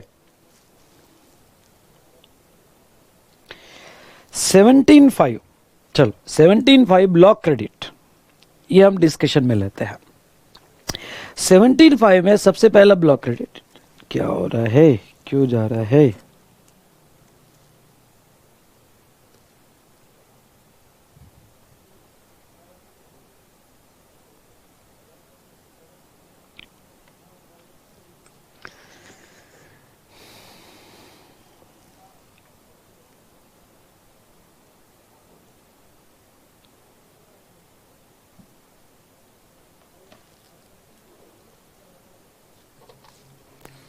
हाँ, तो अब हम देखेंगे सेक्शन 17(5) पहले, और वो बात करता है ब्लॉक क्रेडिट से रिलेटेड। ठीक है, अब सेक्शन 17(5) जो ब्लॉक क्रेडिट से रिलेटेड बात करता है बेटा, इसमें जो वैसे तो उन्होंने कहा है कि सभी गुड्स जो बिजनेस में यूज होंगे उसके आईटीसी आपको मिल जाएंगे, लेकिन उन्होंने सेक्शन 17 सबसेक्शन 5 में लिस्ट दिया हुआ है, और इस लिस्ट में जो भी आपके गुड्स होंगे उसके आईटीसी आपको नहीं मिलेंगे। पहला थॉट तो नहीं मिलेंगे, लेकिन उसमें एक्सेप्शंस भी दिए हैं, यानी बिजनेस सिचुएशन को ध्यान में रखते हुए उसके अंडर एक्सेप्शंस भी दिए हैं। और वैसे तो आपको आईटीसी नहीं मिलेंगे, लेकिन आप अगर एक्सेप्शंस में आते हो तो फिर आपको आईटीसी दे दिए जाएंगे। सबसे पहले हम बात करते हैं मोटर व्हीकल की। मोटर व्हीकल का मैंने यहाँ टेबल लिया है, लेकिन अगर आप चार्ट से जाओगे तो आपको ज़्यादा अच्छे से याद रहेगा। मोटर व्हीकल हमने दो पार्ट में डिवाइड किया था, अगर आपको याद होगा तो। Motor vehicle for transportation of passenger, motor vehicle for transportation of goods. Now पहले सेकंड वाला part, motor vehicle for transportation of goods जो है उसके आईटीसी आपको दे दिए जाएंगे, उसमें कोई रिस्ट्रिक्शन नहीं है फॉर ट्रांसपोर्टेशन ऑफ गुड्स जो होगा। दूसरा, motor vehicle for transportation of passenger. अब motor vehicle for transportation of passenger की अगर हम बात करें तो वो केस में वहाँ रिस्ट्रिक्शंस डाले हुए हैं। तो एक बार फिर से गुड्स के प्रॉब्लम सॉल्व करते वक्त इस बात का पूरा ध्यान देना कि गुड्स के लिए होगा तो आपको आईटीसी दे दिया जाएगा। पैसेंजर की बात होगी तो पैसेंजर में अब उन्होंने रिस्ट्रिक्शंस क्या लगाया है, रिस्ट्रिक्शंस ये लगाया है कि अगर आपके मोटर व्हीकल जो पैसेंजर्स ट्रांसपोर्टेशन के लिए बनाया गया उसमें आपकी sitting capacity including driver, okay, यहाँ पे नॉट मोर देन, अब यहाँ पे लिख ले मोटर व्हीकल जिसमें सिटिंग कैपेसिटी जो है, सिटिंग कैपेसिटी 13 और लेस, तो आपको आईटीसी नहीं मिलेगा। ओके, यानी आपकी सिटिंग कैपेसिटी 13 या लेस होगा तो आपको आईटीसी नहीं मिलेगा। इसका मतलब ही ये होगा कि उन्होंने सभी मोटर व्हीकल पर रिस्ट्रिक्शन नहीं लगाया है, उसी मोटर व्हीकल पर रिस्ट्रिक्शन लगाया है जिसकी सिटिंग कैपेसिटी 13 और लेस है। ठीक है, इंक्लूडिंग ड्राइवर, मतलब अगर आपकी सिटिंग कैपेसिटी 13 या उससे ज़्यादा होगी तो आपको आईटीसी दे दी जाएगी। तो ये एक exemption where ITC are allowed, यहाँ एग्जम्पशन की जगह प्रॉपर वर्ड है एक्सेप्शंस। एक्सेप्शंस मतलब जहां आपको आईटीसी मिलेगा और पहला आईटीसी नहीं मिलेगा। तो हम चार्ट में अगर पैसेंजर का देखें, ओके, देखो गुड्स का तो मिल जाएगा। अब पैसेंजर में आ जाए, पैसेंजर में अगर आपकी सिटिंग कैपेसिटी 13 या उससे कम है और सिटिंग कैपेसिटी 13 से ज़्यादा है, अगर सिटिंग कैपेसिटी 13 से ज़्यादा है तो आपको आईटीसी दे दिया जाएगा, वहाँ कोई भी रिस्ट्रिक्शन नहीं है। अब आ जाते हैं सिटिंग कैपेसिटी 13 या उससे कम है, तो अगर सिटिंग कैपेसिटी 13 या उससे कम है तो फिर आपको आईटीसी नहीं दिया जाएगा, पर उसमें भी एक्सेप्शन है। उसमें क्या एक्सेप्शन है कि अगर आपने ऐसा कोई मोटर व्हीकल खरीदा जिसकी सिटिंग कैपेसिटी 13 या उससे कम है, तो पहला थॉट तो प्रॉब्लम सॉल्व करते वक्त यही आना चाहिए कि आईटीसी नहीं दिया जाएगा। लेकिन एक्सेप्शन क्या है, एक्सेप्शन ये है कि अगर वो मोटर व्हीकल जिसकी सिटिंग कैपेसिटी 13 से कम है, अगर वो स्पेसिफिक मोटर व्हीकल यहाँ पे फर्दर सप्लाई के लिए यूज होगा, वर्ड यूज किया है बेटा फर्दर सप्लाई, मतलब क्या कि वो अगर आगे फर्दर सप्लाई के लिए यूज होगा जो टैक्सेबल सप्लाई है तो फिर आईटीसी दे दिया जाएगा। एग्जाम्पल आपने कार खरीदी, 4-5 सीटिंग कैपेसिटी है, लेकिन आपने कार अपने बिजनेस एसेट नहीं खरीदी, आपने कार बेचने के लिए खरीदी, फर्दर सप्लाई के लिए खरीदी। अब ये फर्दर सप्लाई के लिए खरीदी मतलब क्या, सप्लाई मतलब sale, transfer, barter, exchange, lease, rental, disposal. मतलब अगर ये जो कार खरीदी आप सेल के लिए खरीद रहे हो, लीज के लिए खरीद रहे हो, रेंटल के लिए खरीद रहे हो, हायर के लिए खरीदो, तो फिर आपको आईटीसी मिल जाएगा। और ये जो आप फर्दर सप्लाई कर रहे हो वो आपका टैक्सेबल सप्लाई होना चाहिए, मतलब उसके ऊपर आप जीएसटी दे रहे हो, जीएसटी की लेवी है, तो फिर आपको आईटीसी दे दिया जाएगा। ओके, लायबिलिटी है तो आईटीसी दे दिया जाएगा। उसके बाद में सेकंड आपने ऐसी मोटर व्हीकल जिसकी सिटिंग कैपेसिटी 13 से कम है, पैसेंजर ट्रांसपोर्टेशन सर्विसेज के लिए खरीदा, मतलब आपका बिजनेस ही पैसेंजर ट्रांसपोर्ट है। ओके, आप टिकट लेके यहाँ पे या फिर कैब है आपकी, तो पैसेंजर ट्रांसपोर्टेशन सर्विस के लिए आपने खरीदा तो आपको आईटीसी दे दिया जाएगा। और अगर आपने इम्पार्टिंग ट्रेनिंग और driving of such motor vehicle, तो वो केस में आपको आईटीसी दे दिया जाएगा। तो ऐसे सिचुएशन में यहाँ पे बेटा इंपॉर्टेंट क्या है, यहाँ पे इंपॉर्टेंट ये है कि ये transportation of person having sitting capacity more than 13 including, तो ये जो भी बेनिफिट्स दिए, एक्सेप्शंस जो भी बेनिफिट दिए, वो 13 के एरिया में इसमें दे दिए। तो चलो एक बार फिर से, गुड्स के लिए होगा तो मिल जाएगा, पैसेंजर के लिए होगा 13 से ज़्यादा होगा तो आईटीसी मिल जाएगा, 13 से कम होगा तो ऐसे सिचुएशन में यहाँ पे नॉर्मली नहीं मिलेगा, लेकिन आप further supply, transportation of passenger या फिर आपने ड्राइविंग स्कूल ऐप के उसके लिए खरीदा तो आपको आईटीसी दे दिया जाएगा। दूसरा वेसल और एयरक्राफ्ट। वेसल और एयरक्राफ्ट में मैं आपको एक बात बता दूं, क्या वेसल एयरक्राफ्ट की एग्जैक्टली सेम प्रिंसिपल है, सिर्फ वो 13 वाला क्राइटेरिया नहीं है। मतलब आपने कोई शिप खरीदी, एयरक्राफ्ट खरीदा, तो वेसल और एयरक्राफ्ट खरीदा होगा और गुड्स के लिए खरीदा होगा तो मिल जाएगा। उसमें दो पार्ट, ओके, आपने गुड्स के लिए खरीदा होगा तो मिल जाएगा। अब अगर आपने पैसेंजर के लिए खरीदा होगा, तो पैसेंजर के लिए खरीदा होगा तो वो सिचुएशन में यहाँ 13 और लेस देन 13 उसमें डिवाइड मत करना। वेसल और एयरक्राफ्ट पैसेंजर के लिए खरीदा होगा तो पहला थॉट नहीं मिलेगा, लेकिन आपने फर्दर सप्लाई के लिए खरीदा होगा, ट्रांसपोर्टेशन ऑफ पैसेंजर के लिए खरीदा होगा, मतलब Indigo airlines transportation of passenger के लिए खरीद रही है तो फिर आईटीसी मिल जाएगा।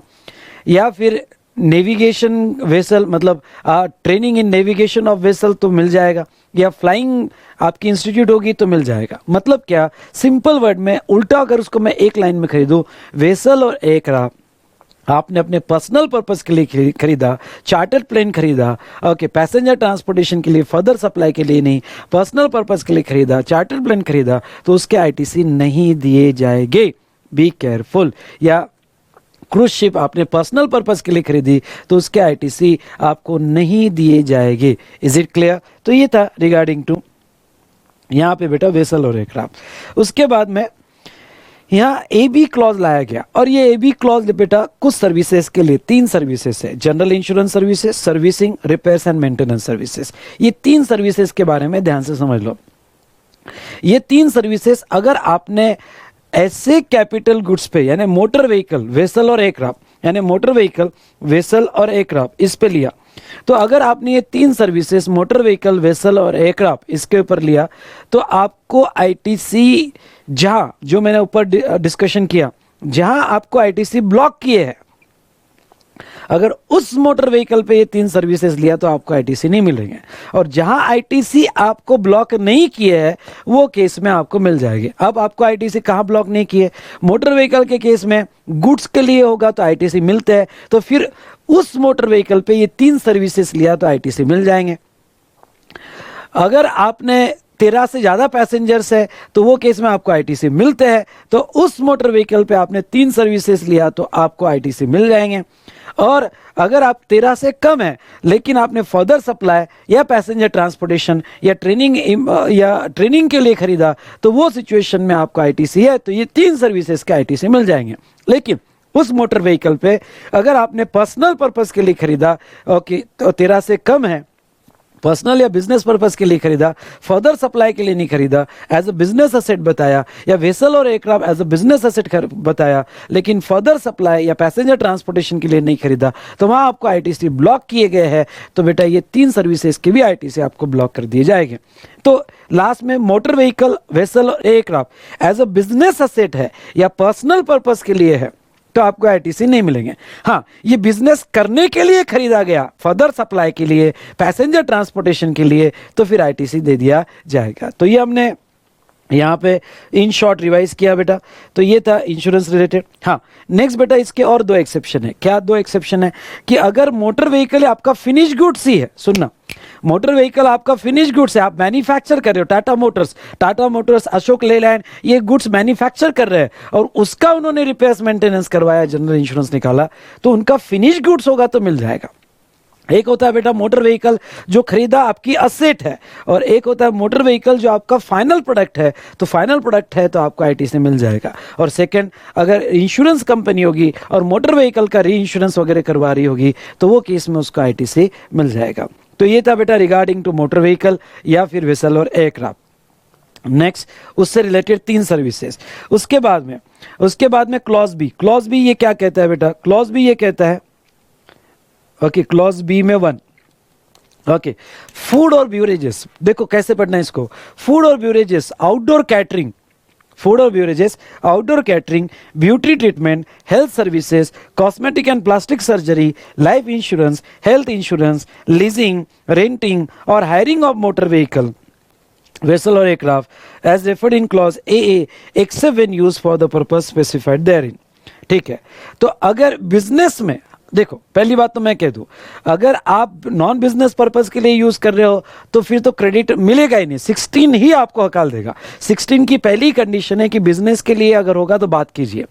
तो 17(5) को कैसे पढ़ना, 17(5) स्पेशली वो केस में लगता है जहां आपने बिजनेस के लिए खरीदा पर ब्लॉक है, बिजनेस के लिए खरीदा पर ब्लॉक है, जैसा मोटर व्हीकल बिजनेस के लिए खरीदा लेकिन आप एक्सेप्शन में नहीं आते हो तो ब्लॉक है। वेसल और एयरक्राफ्ट बिजनेस के लिए खरीदा, आप प्रूव कर रहे हो कि यूज इन द बिजनेस, लेकिन वो आप कि यहाँ पे एक्सेप्शन पे नहीं आ रहे हो तो आपको क्रेडिट नहीं मिलेगा।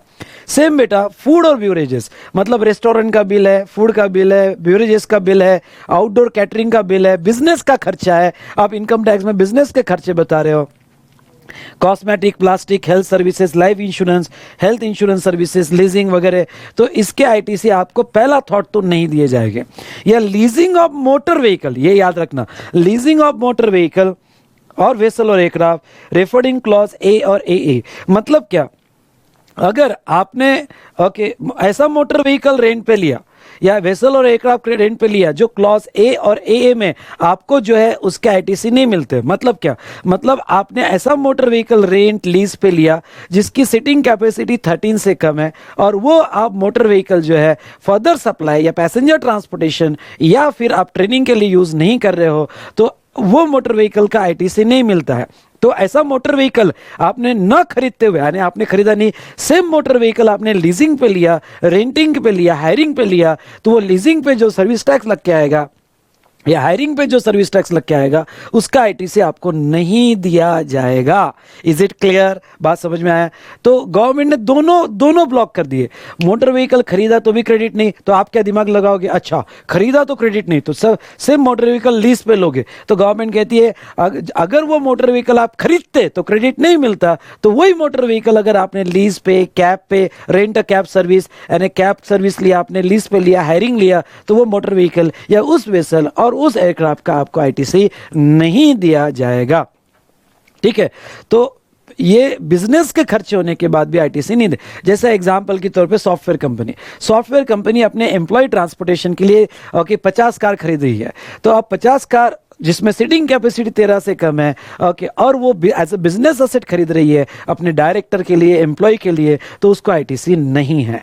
तो अगर अब देखो उस कार का जनरल इंश्योरेंस करवाते हैं तो आईटीसी नहीं, क्योंकि मेन कार का नहीं है तो उसका भी नहीं है, रिपेयर्स का भी नहीं है, सर्विसिंग का नहीं है।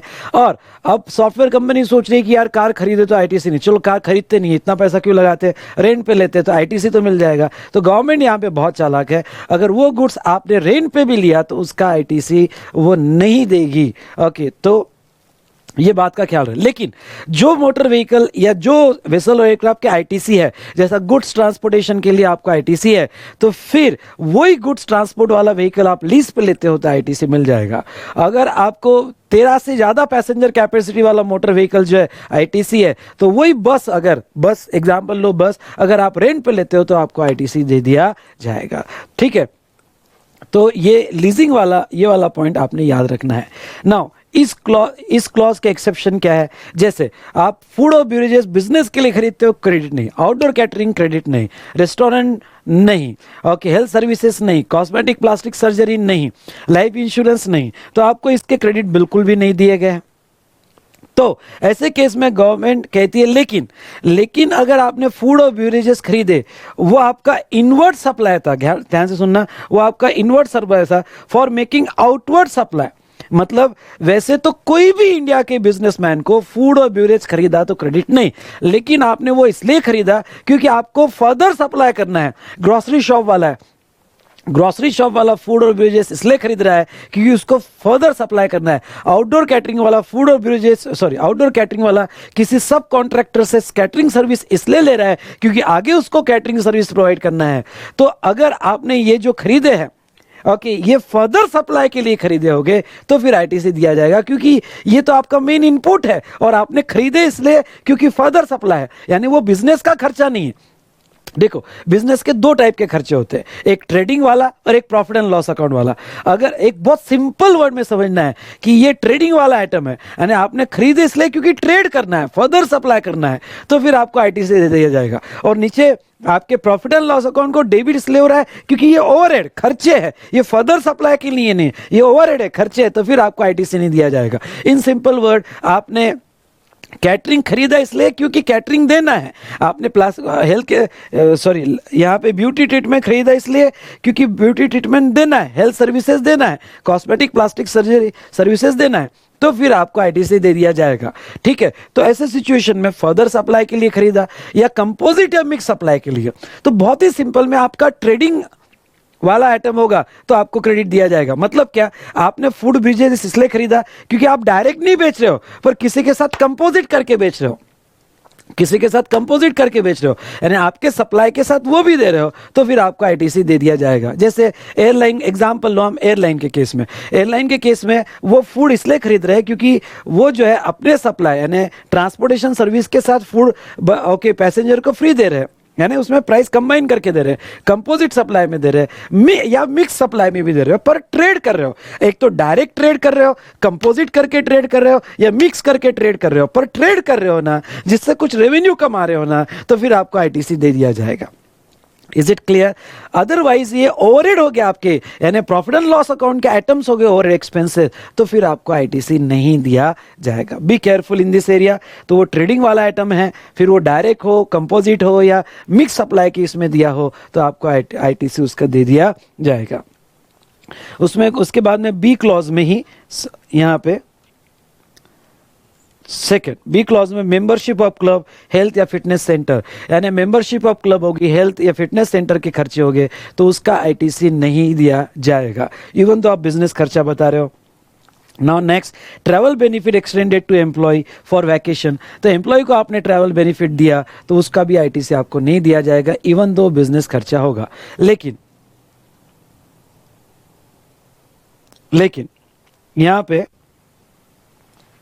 यहां पे एक करेक्शन कर लेना जो मेरी रह गई है, और वो करेक्शन ये है,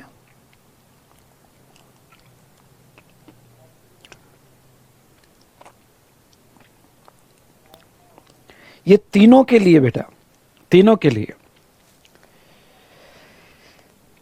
if supply under the compulsion of law, compulsion of law for time being in force,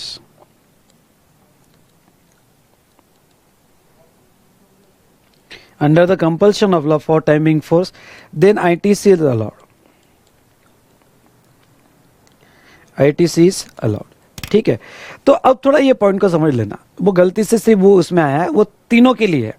मतलब क्लॉज बी के 1, 2 और 3 तीनों के लिए, ये क्लॉज सी है, ये क्लॉज डी है,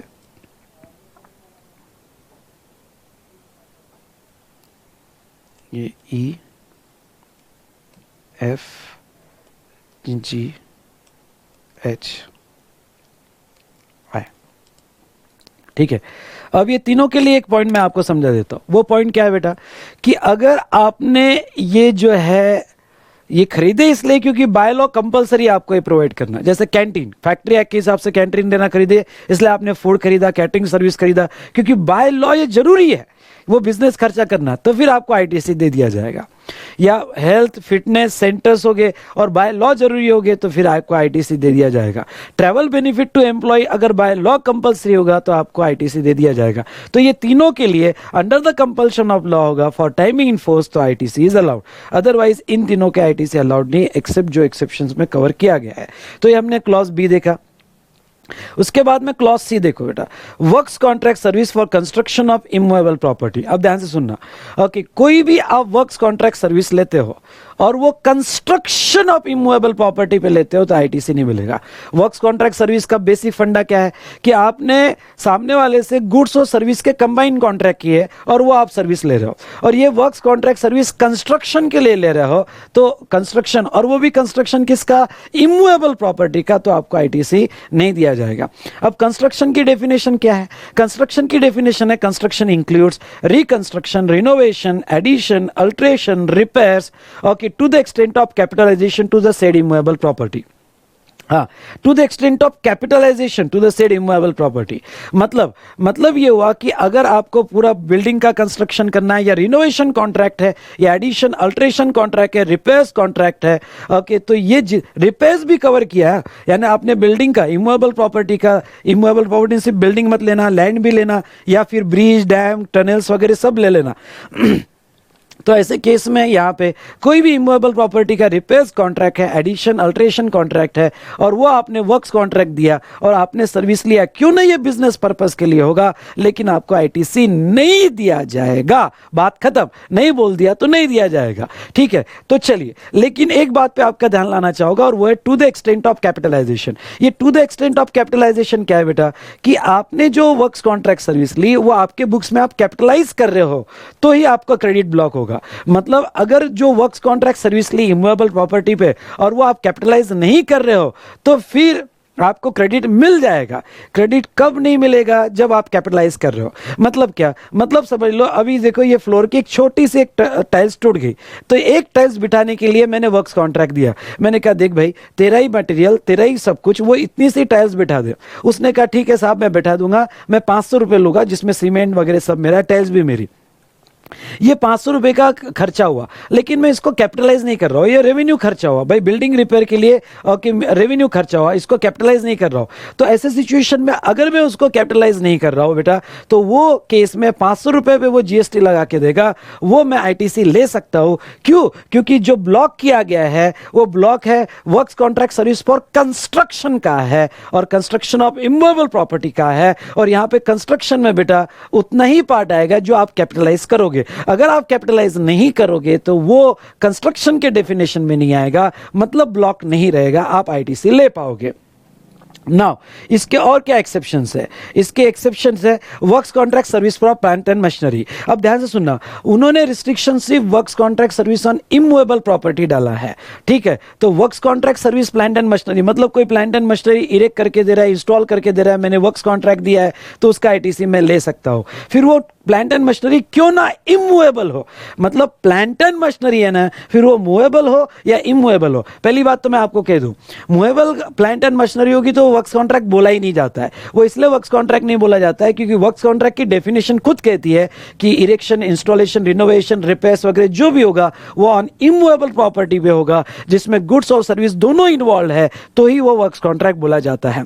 तो यहाँ पे ओके, यहाँ प्लांट एंड मशीनरी का अगर वो एक्सेप्शन डाल रहे हैं तो ऑब्वियसली वो प्लांट एंड मशीनरी जो इमूवेबल तैयार हो रही है उसका वर्क्स कॉन्ट्रैक्ट दिया, तो वो केस में यहां पे आपको आईटीसी दे दिए जाएंगे। समझ लो मैं एक बहुत बड़ा स्टोरेज टैंक इरेक्ट कर रहा हूं और मैंने एलएनटी को दे दिया, एक स्टोरेज टैंक का प्लान बना रहा हूं, और मैंने एलएनटी को, या कोई मशीनरी है और एलएनटी को कॉन्ट्रैक्ट दिया, तो वो केस में वो इमूवेबल बनने वाली है, वो अटैच टू द अर्थ है, और एलएनटी ने मुझे बना के दी, 70 करोड़ का मशीन है, उसके ऊपर जीएसटी लगा के दिया, और वो प्लांट एंड मशीनरी के डेफिनेशन में आता है, क्यों ना वो इमूवेबल प्रॉपर्टी होगा, पर मुझे आईटीसी दे दिया जाएगा। फिर दूसरा सवाल सामने आता है, what do you mean by plant and machinery. बिल्कुल ये सवाल तो सामने आएगा ही कि what do you mean by plant and machinery. क्यों? क्योंकि हम तो फैक्ट्री को भी प्लांट कहते हैं, तो क्या फैक्ट्री आ जाएगा? नहीं, प्लांट एंड मशीनरी की डेफिनेशन उन्होंने दी है। Plant and machinery means apparatus, equipment और मशीनरी, मतलब वो एज एपरेटस होना चाहिए, कोई इक्विपमेंट होना चाहिए, कोई मशीनरी होनी चाहिए, वही प्लांट एंड मशीनरी कही जाएगी। आपकी factory building plant and machinery नहीं कही जाएगी। तो कोई एपरेटस, इक्विपमेंट या machinery fix to the earth by foundation और स्ट्रक्चरल सपोर्ट, मतलब ऐसा कोई मशीन जो फिक्स टू द अर्थ है या फाउंडेशन सपोर्ट से अटैच है, या फिर कोई इक्विपमेंट है फिक्स टू द अर्थ है, तो वो केस में उसको प्लांट एंड मशीनरी बोला जाएगा। Is it clear? उसके बाद में बेटा यहां पे कोई फाउंडेशन या स्ट्रक्चरल सपोर्ट बनाते हो, समझ लो एक मशीन इंस्टॉल करने के लिए एक पूरा सिविल फाउंडेशन बन रहा है, तो वो फाउंडेशन को भी प्लांट एंड मशीनरी बना जाएगा।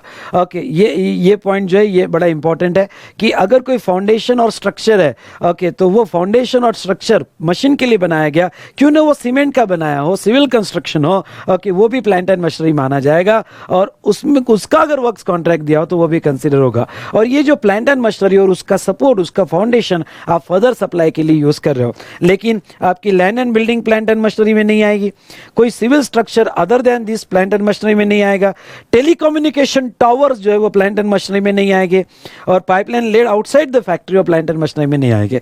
जो प्लांट एंड मशीनरी में नहीं आएंगे वो ध्यान रखना, क्योंकि उन्होंने क्रेडिट उसका दिया है वर्क्स कॉन्ट्रैक्ट सर्विस, अगर आप प्लांट एंड मशीनरी के लिए लेते हो तो उसका आईटीसी उन्होंने आपको दिया है।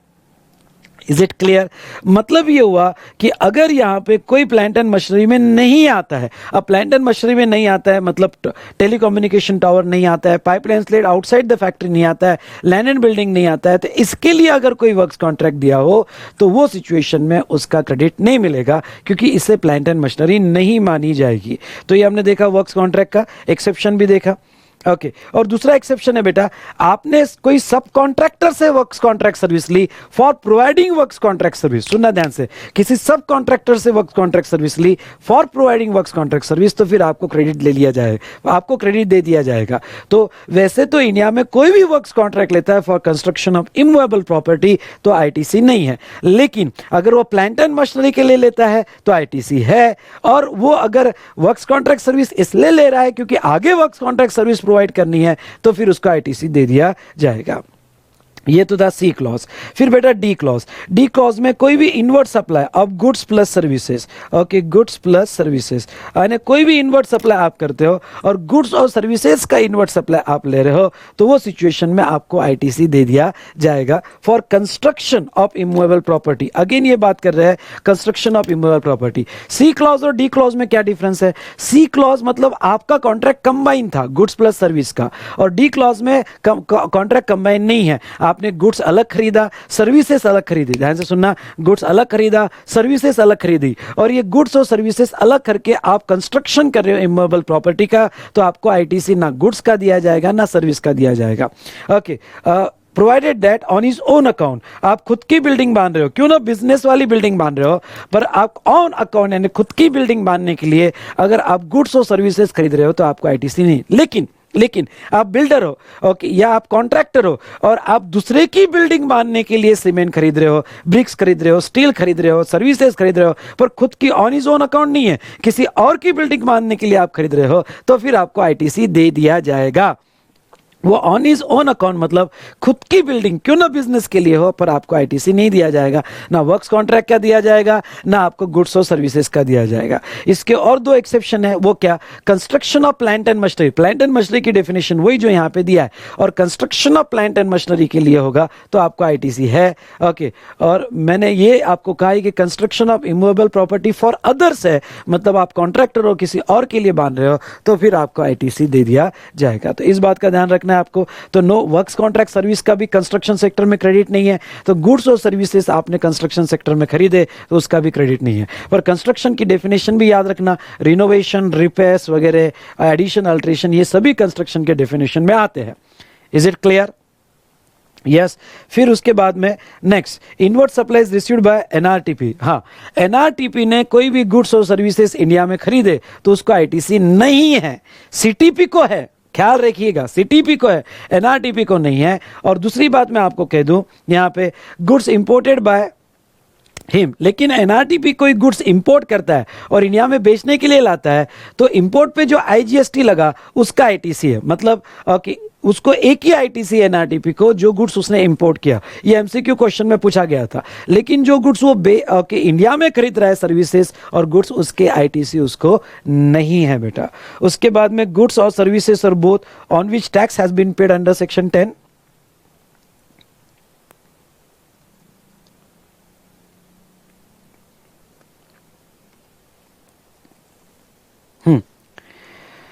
Goods or services or both on which tax has been paid under section 10, मतलब क्या कि आपने ऐसे बंदे से खरीदा जो कंपोजिशन स्कीम में है, और पहली बात तो उसने जीएसटी लगाना नहीं चाहिए, और अगर उसने जीएसटी लगा भी दिया तो आपको आईटीसी नहीं दिया जाएगा। आई रिपीट, आपने ऐसे बंदे से खरीदा जिसने जीएसटी नहीं लगाना चाहिए, ओके, क्योंकि वो कंपोजिशन स्कीम में है, सेक्शन 10 की स्कीम में है, और अगर उसने जीएसटी लगा भी दिया तो आपको आईटीसी नहीं दिया जाएगा। ओके, उसके बाद में goods or services or both use for personal consumption, आपने पर्सनल कंजम्पशन के लिए गुड्स और सर्विसेज खरीदा तो आपको आईटीसी नहीं दिया जाएगा। Now next H clause which is very very important, goods loss, stolen, destroyed, written off और dispose of by way of gift और फ्री सैंपल। मतलब आपने कोई गुड्स बिजनेस के लिए खरीदा और गुड्स लॉस्ट हुआ, मतलब क्या, खरीदने के बाद, रिसीव होने के बाद, इनवॉइस आने के बाद लॉस्ट, मतलब बाय फायर डिस्ट्रॉय हो गया, बाय रेन, नेचुरल कैलेमिटी जो भी है, कंप्लीट लॉस हो गया। ओके, यूज करने के पहले तो आपको आईटीसी नहीं दिया जाएगा। उसके बाद में ओके, डिस्ट्रॉय हो गया, चोरी गया, तो आपको आईटीसी नहीं दिया जाएगा, और अगर आईटीसी ले लिए तो वो आपको रिवर्स करने पड़ेंगे। Is it clear? उसके बाद में गिफ्ट और फ्री सैंपल के बारे में समझ लेना। गिफ्ट और फ्री सैंपल के बारे में ऐसा है बेटा यहाँ पे कि गिफ्ट या फ्री सैंपल हो गए तो ये जो है पैरा 1 शेड्यूल 1 भी इसको लगता है क्या, permanent transfer of business asset on which ITC has been taken. मतलब क्या, मतलब आपने कोई गुड्स खरीदा, आपके स्टॉक में पड़ा है, आपने आईटीसी ले लिए, पर आपके बिजनेस एसेट है वो, और आपने आईटीसी ले लिए, फिर आपने किसी को फ्री दे दिए, गिफ्ट दे दिए, पर आईटीसी ले लिए। तो यहाँ क्लैरिफिकेशन ये कहता है कि अगर आईटीसी ले लिए होगे और बाद में फ्री और गिफ्ट दे रहे होगे तो ऐसे केस में पैरा 1 शेड्यूल 1 लगाओ, और आईटीसी आपके रिवर्स नहीं होगे, जो आईटीसी ले लिए, लेकिन ये जो फ्री गिफ्ट दे दिया, permanent transfer of business asset आपने कर दिया, वो सप्लाई माना जाएगा और उसका वैल्यूएशन रूल 30 से किया जाएगा। वो रूल 30 फाइनल लेवल पे, तो रूल 30 से किया जाएगा और उसके ऊपर जीएसटी लगाया जाएगा। लेकिन आपने पहले जब गुड्स लाए और वो गुड्स पहले से पता था कि गिफ्ट देने वाले हो, जैसे ओके समझ लो वी स्मार्ट एकेडमी में यहाँ पे ओके मास्क खरीदे, और ये मास्क जो खरीदे हमको पहले से पता है कि हम गिफ्ट दे रहे हैं। ओके, तो यहाँ पे ऐसे केस में वी स्मार्ट एकेडमी का हमने मास्क खरीदा, पहले से पता है कि गिफ्ट देने वाले है, तो ऐसे सिचुएशन मैंने आईटीसी लिया ही नहीं, क्योंकि 17.5 लगाना कि अगर आपको पहले से पता है कि वो गुड्स गिफ्ट जा रहा है, फ्री सैंपल जा रहा है, तो फिर आईटीसी लो ही मत। ओके, लो ही मत, क्योंकि 17.5 आपका अलाउ करता नहीं है। लेकिन अगर आपने आईटीसी ले लिए तो अब 17.5 अप्लाई मत करना, अब पैरा 1 शेड्यूल 1 के हिसाब से permanent transfer of business asset में आपको आईटीसी डिनाई कर दिया जाएगा। तो ये स्पेशल डिस्कशन था बेटा। और उसके बाद में नहीं, पैरा 1 शेड्यूल 1 में आईटीसी डिनाई नहीं, उसे सप्लाई माना जाएगा, आईटीसी कंटिन्यू रहेगा, उसे सप्लाई मान के वो सप्लाई की जो वैल्यू आएगी उस पर जीएसटी लगाया जाएगा। तो ये पॉइंट था, और कि फ्री गिफ्ट और फ्री सैंपल। और जहां तक मैं कहूं तो प्रॉब्लम में फ्री गिफ्ट या फ्री सैंपल ध्यान से देखना, अगर उन्होंने कहा आईटीसी ले लिया तो फिर उसे सप्लाई ट्रीट करना, जीएसटी कैलकुलेट करना, और उन्होंने कहा जस्ट इतना लिखा है कि फ्री गिफ्ट और फ्री सैंपल, तो फिर सेक्शन 17.5 में इतना लिख देना नो क्रेडिट, और क्रेडिट का जब टेबल बनाओगे तो उसमें क्रेडिट बिल्कुल मत लेना। Is it clear? तो ये था बेटा रिगार्डिंग टू क्लॉज एच और I, any tax paid in accordance with the provision of section 74, 129 and 130। तो वो जो है फ्रॉड वगैरह का होगा तो वो केस में आपका आईटीसी डिनाई किया जाएगा। मतलब आपके सप्लायर ने अगर कोई फ्रॉड किया होगा और एक्स्ट्रा टैक्स दिया होगा और आप पे पास ऑन कर दिया होगा तो आप उसका क्रेडिट नहीं ले सकते, क्योंकि ये टैक्स उससे रिलेटेड है जो फ्रॉड का केस है। ओके, तो ये था यहाँ पे ब्लॉक क्रेडिट, हमने डिटेल में डिस्कस किया। फिर से कह दूँ, ये चार्ट रिविजन है, जितना पॉसिबल है मैंने यहाँ पे उसको डिस्कस किया है। ठीक है,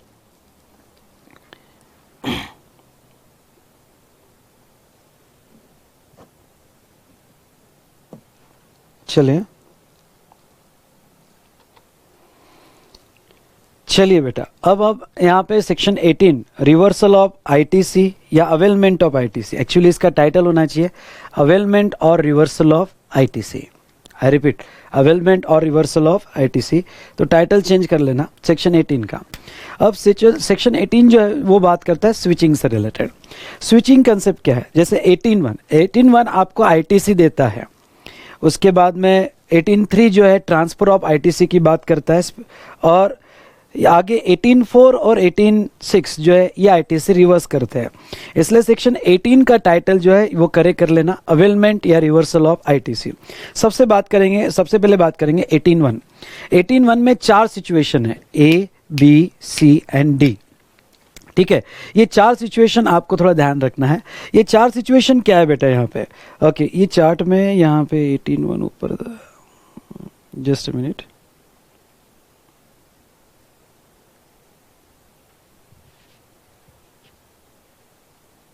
हम्म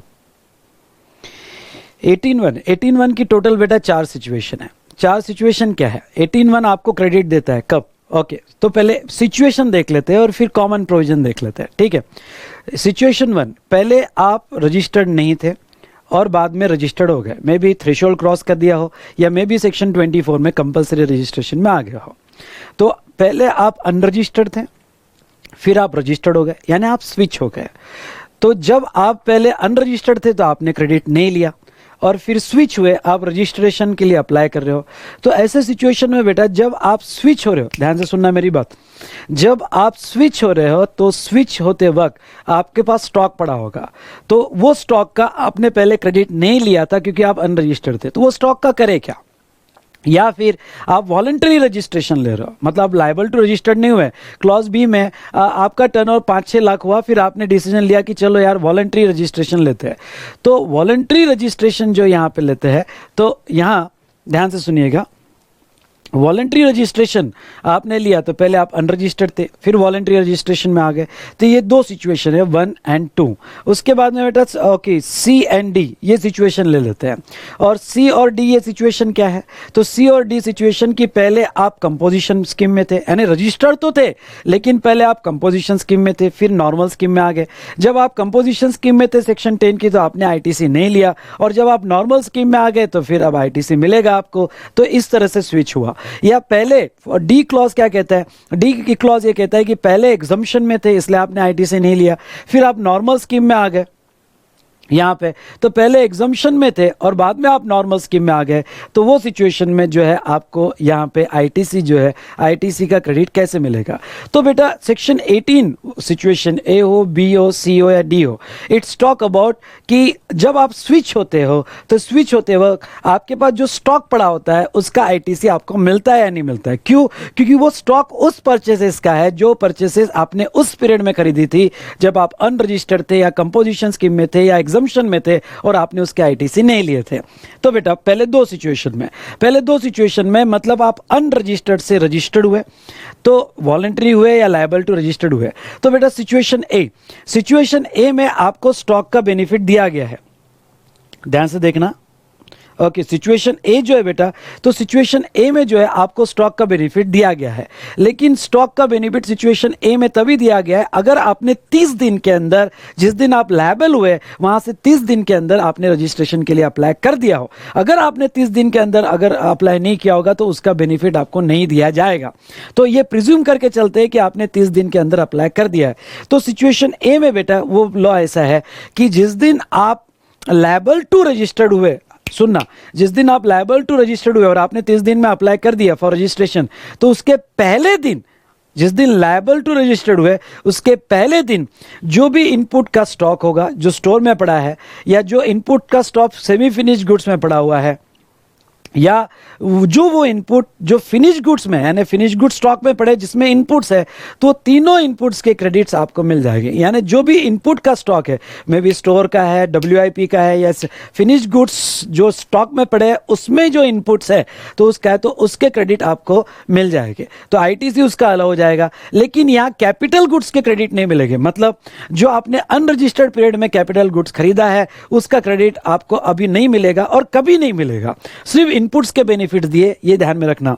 ओके, तो अगर आप क्लॉज ए में लायबल टू रजिस्टर्ड हुए तो जिस दिन लायबल टू रजिस्टर्ड हुए उसके पहले वाले दिन में जो स्टॉक होगा उसका क्रेडिट आपको मिल जाएगा। और वॉलंटरी रजिस्ट्रेशन लिया होगा तो जिस दिन आपकी आरसीआई, सुनना, जिस दिन आपकी आरसीआई उसके पहले वाले दिन जो स्टॉक होगा इनपुट का उसका क्रेडिट मिल जाएगा। कैपिटल गुड्स का क्रेडिट आपको यहां पे नहीं मिलेगा, ये बात का आपको ध्यान रखना है। और उसके बाद में यहाँ पे ओके एक चीज और याद रखना है कि जहां पे भी हम इनपुट्स और कैपिटल गुड्स का स्टॉक लेंगे, ओके, सबसेक्शन 2 ये कहता है कि वो लास्ट 1 ईयर में उसका इनवॉइस होना चाहिए, यानी जिस दिन स्विचिंग हुआ उसके लास्ट 1 ईयर में उसकी इनवॉइस की डेट होनी चाहिए, तो ही उस स्टॉक का क्रेडिट मिलेगा। उसके पहले वाले इनवॉइस की डेट होगी तो फिर आपको उसका क्रेडिट नहीं मिलेगा, क्यों ना वो स्टॉक में पड़ा हो। तो लास्ट 1 ईयर का ही बेनिफिट है, ये सबने ध्यान रखना। सी और डी क्लॉज में क्या है? सी और डी क्लॉज में बेटा यहां पे क्या है कि जिस दिन आप स्विच हुए, मतलब आपका गुड्स या सर्विसेज कंपोजिशन स्कीम के बाहर आ गई, ओके, आपका कंपोजिशन के स्कीम के बाहर गई, मतलब क्या? मतलब आपने 1.5 या 75 लाख या 50 लाख का जो टर्नओवर है, ओके, वो आपने क्रॉस कर दिया, या फिर आपने कोई कंडीशन फुलफिल नहीं की, और कोई कंडीशन फुलफिल नहीं की उसके वजह से जो है आप बाहर आ गए। तो ऐसे सिचुएशन में बेटा यहां पे अगर कोई कंडीशन आपने फुलफिल नहीं की और आप बाहर आ गए, तो वो केस में यहां जो है यस, आपको जिस दिन स्विच हुआ उसके पहले वाले दिन इनपुट का जो तीनों इसमें स्टॉक होगा उसका आईटीसी मिल जाएगा, और कैपिटल गुड्स का यहां पे मिलेगा। सुनना, कैपिटल गुड्स का यहां पे मिलेगा आईटीसी। अब कैपिटल गुड्स का आईटीसी जो दिया गया वो पूरा नहीं दिया गया, यानी जिस दिन स्विच हुआ उस दिन जितने भी कैपिटल गुड्स है उसके मुझे आईटीसी मिलेंगे, क्योंकि पहले मैंने आईटीसी नहीं लिए क्योंकि मैं कंपोजिशन स्कीम में था, ओके, तो मैंने आईटीसी नहीं लिए, पर अब मुझे कैपिटल गुड्स के मिलेंगे। तो पहले ए बी क्लॉज और सी डी क्लॉज, इन दोनों में क्या डिफरेंस है? ए बी क्लॉज में बेटा यहां पे कैपिटल गुड्स का क्रेडिट नहीं, सिर्फ इनपुट का स्टॉक का क्रेडिट है। तो आप सी डी क्लॉज में आते हो तो ऐसे केस में आपको कैपिटल गुड्स का भी बेनिफिट दिया गया है। सुनिए आप, कैपिटल गुड्स का भी बेनिफिट दिया गया है। अब ये कैपिटल गुड्स का बेनिफिट कितना? तो जो ओरिजिनल इनवॉइस में आईटीसी था कैपिटल गुड्स के -5% पर क्वार्टर और पार्ट देयर ऑफ, -5% पर क्वार्टर और पार्ट देयर ऑफ, तो ऐसे केस में उतना बेनिफिट आपको दिया गया है। उसके बाद में बेटा नेक्स्ट जहां तक देखा जाए यहां पे 5% पर क्वार्टर, यहां क्वार्टर का कैलकुलेशन कैलेंडर क्वार्टर पे होगा। अब कैलेंडर क्वार्टर मतलब क्या? मतलब ये ऐसा है यहां पे कि आपने समझ लो जनवरी में, सॉरी 15 मार्च को कैपिटल गुड्स खरीदा था, तब आप कंपोजिशन में थे। 15 मार्च को कैपिटल गुड्स खरीदा था, तब आप कंपोजिशन में थे या एग्जम्पशन में थे समझ लो। लेकिन अब आप स्विच हो गए, नाउ दिसंबर में, सुनना ध्यान से, दिसंबर में आप स्विच हो गए, नॉर्मल लेवी में आ गए, या फिर जो है आप जो है यहां एग्जम्पशन से टैक्सेबल में आ गए दिसंबर में। तो ओके, जब आपने क्वार्टर कैसे निकाला जाएगा? तो क्वार्टर, ओके, जो क्वार्टर में आपका इनवॉइस था, आपका इनवॉइस जो था 15 मार्च का था, वहां से till the date of switching, till the date of switching, okay, तो 5% पर क्वार्टर निकाला जाएगा, पर ये क्वार्टर कैलेंडर क्वार्टर लिया जाएगा। तो आपका इनवॉइस का डेट था 15 मार्च, तो 15 मार्च तो आपका पहला क्वार्टर हुआ जनवरी फरवरी मार्च, क्योंकि 15 मार्च कौन से कैलेंडर क्वार्टर में आता है? जनवरी फरवरी मार्च, ये पहला क्वार्टर हुआ। फिर जनवरी फरवरी मार्च, अप्रैल मई जून, जुलाई अगस्त सितंबर, अक्टूबर नवंबर दिसंबर, ओके, अक्टूबर नवंबर दिसंबर, तो दिसंबर भी आपको लेना पड़ेगा स्विच का, जो जब स्विचिंग हुआ तो वो भी कैलेंडर क्वार्टर लेना पड़ेगा। तो आपको बेटा ओके इनवॉइस जो क्वार्टर में आता है वो calendar quarter, till the date of switching वो कैलेंडर क्वार्टर, ऐसे आपके 4 कैलेंडर क्वार्टर हो जाएंगे, और 5% पर क्वार्टर, ऐसे 4 कैलेंडर क्वार्टर के आपको डिडक्ट करना पड़ेगा, और बाकी का क्रेडिट आपको दे दिया जाएगा, प्रोवाइडेड दैट ये इनपुट्स और कैपिटल गुड्स लास्ट 1 ईयर में आपकी परचेसेस होनी चाहिए। तो ये और बाकी सब डिटेल दिया कि इसका उसका सर्टिफिकेट लगेगा, अमाउंट अगर 2 लाख से ज्यादा होगा तो CA-CMA का सर्टिफिकेट वगैरह लगेगा। और ये चारों केस में इवन दो मैंने 18(2) यहां दिया होगा, पर 18(2) ऑल्सो अप्लीकेबल टू दिस, मतलब क्या? ओके, वो सिचुएशन ए हो, बी हो, सी हो या डी हो, चारों केसेस में आपको 18(2) मतलब लास्ट 1 ईयर की परचेस होनी चाहिए, वो इनपुट्स की हो या कैपिटल गुड्स की हो। उसके बाद में बेटा next 18(3) transfer of ITC, okay, फिर से देखते हैं 18(3) ट्रांसफर ऑफ आईटीसी। ये ट्रांसफर ऑफ आईटीसी क्या कहता है? ट्रांसफर ऑफ आईटीसी यहां पे ये कहता है कि अगर आपने sale, amalgamation, lease, transfer of business कर दिया हो, यानी किसी को बिजनेस बेच दिया हो, तो आपके पास पड़ा हुआ आईटीसी आप क्या ट्रांसफर कर सकते हो उसको? बिल्कुल, आप आपके पास का बैलेंस आईटीसी उसको ट्रांसफर कर सकते हैं, प्रोवाइडेड दैट सामने वाले ने आपकी सभी लाइबिलिटीज एक्सेप्ट कर लेनी चाहिए। और ये जो कंडीशन यहाँ पे दी गई है, ये कंडीशन आपने फॉलो करनी चाहिए, मतलब डिक्लेरेशन देना है, ओके, सर्टिफिकेट आपने लाइबिलिटी शिफ्ट कर दी सामने वाले को, उसका CA-CMA का सर्टिफिकेट देना है, ओके। तो ये अगर कंडीशंस आप बेटा फुलफिल कर देते हो तो डेफिनेटली ओके सामने वाला आपका आईटीसी ले सकता है। अब हम स्पेशल बात करेंगे डीमर्जर पे। डीमर्जर पे एक छोटा सा क्वेश्चन आ सकता है, मतलब आपके 10 यूनिट थे, उसमें से एक यूनिट आपने डीमर्ज कर दिया, किसी और को बेच दिया। अब पहले क्या होता था, पहले 10 यूनिट के आप कॉमन आईटीसी लेते थे, उसमें का एक पर्टिकुलर पार्ट आपने डीमर्ज कर दिया।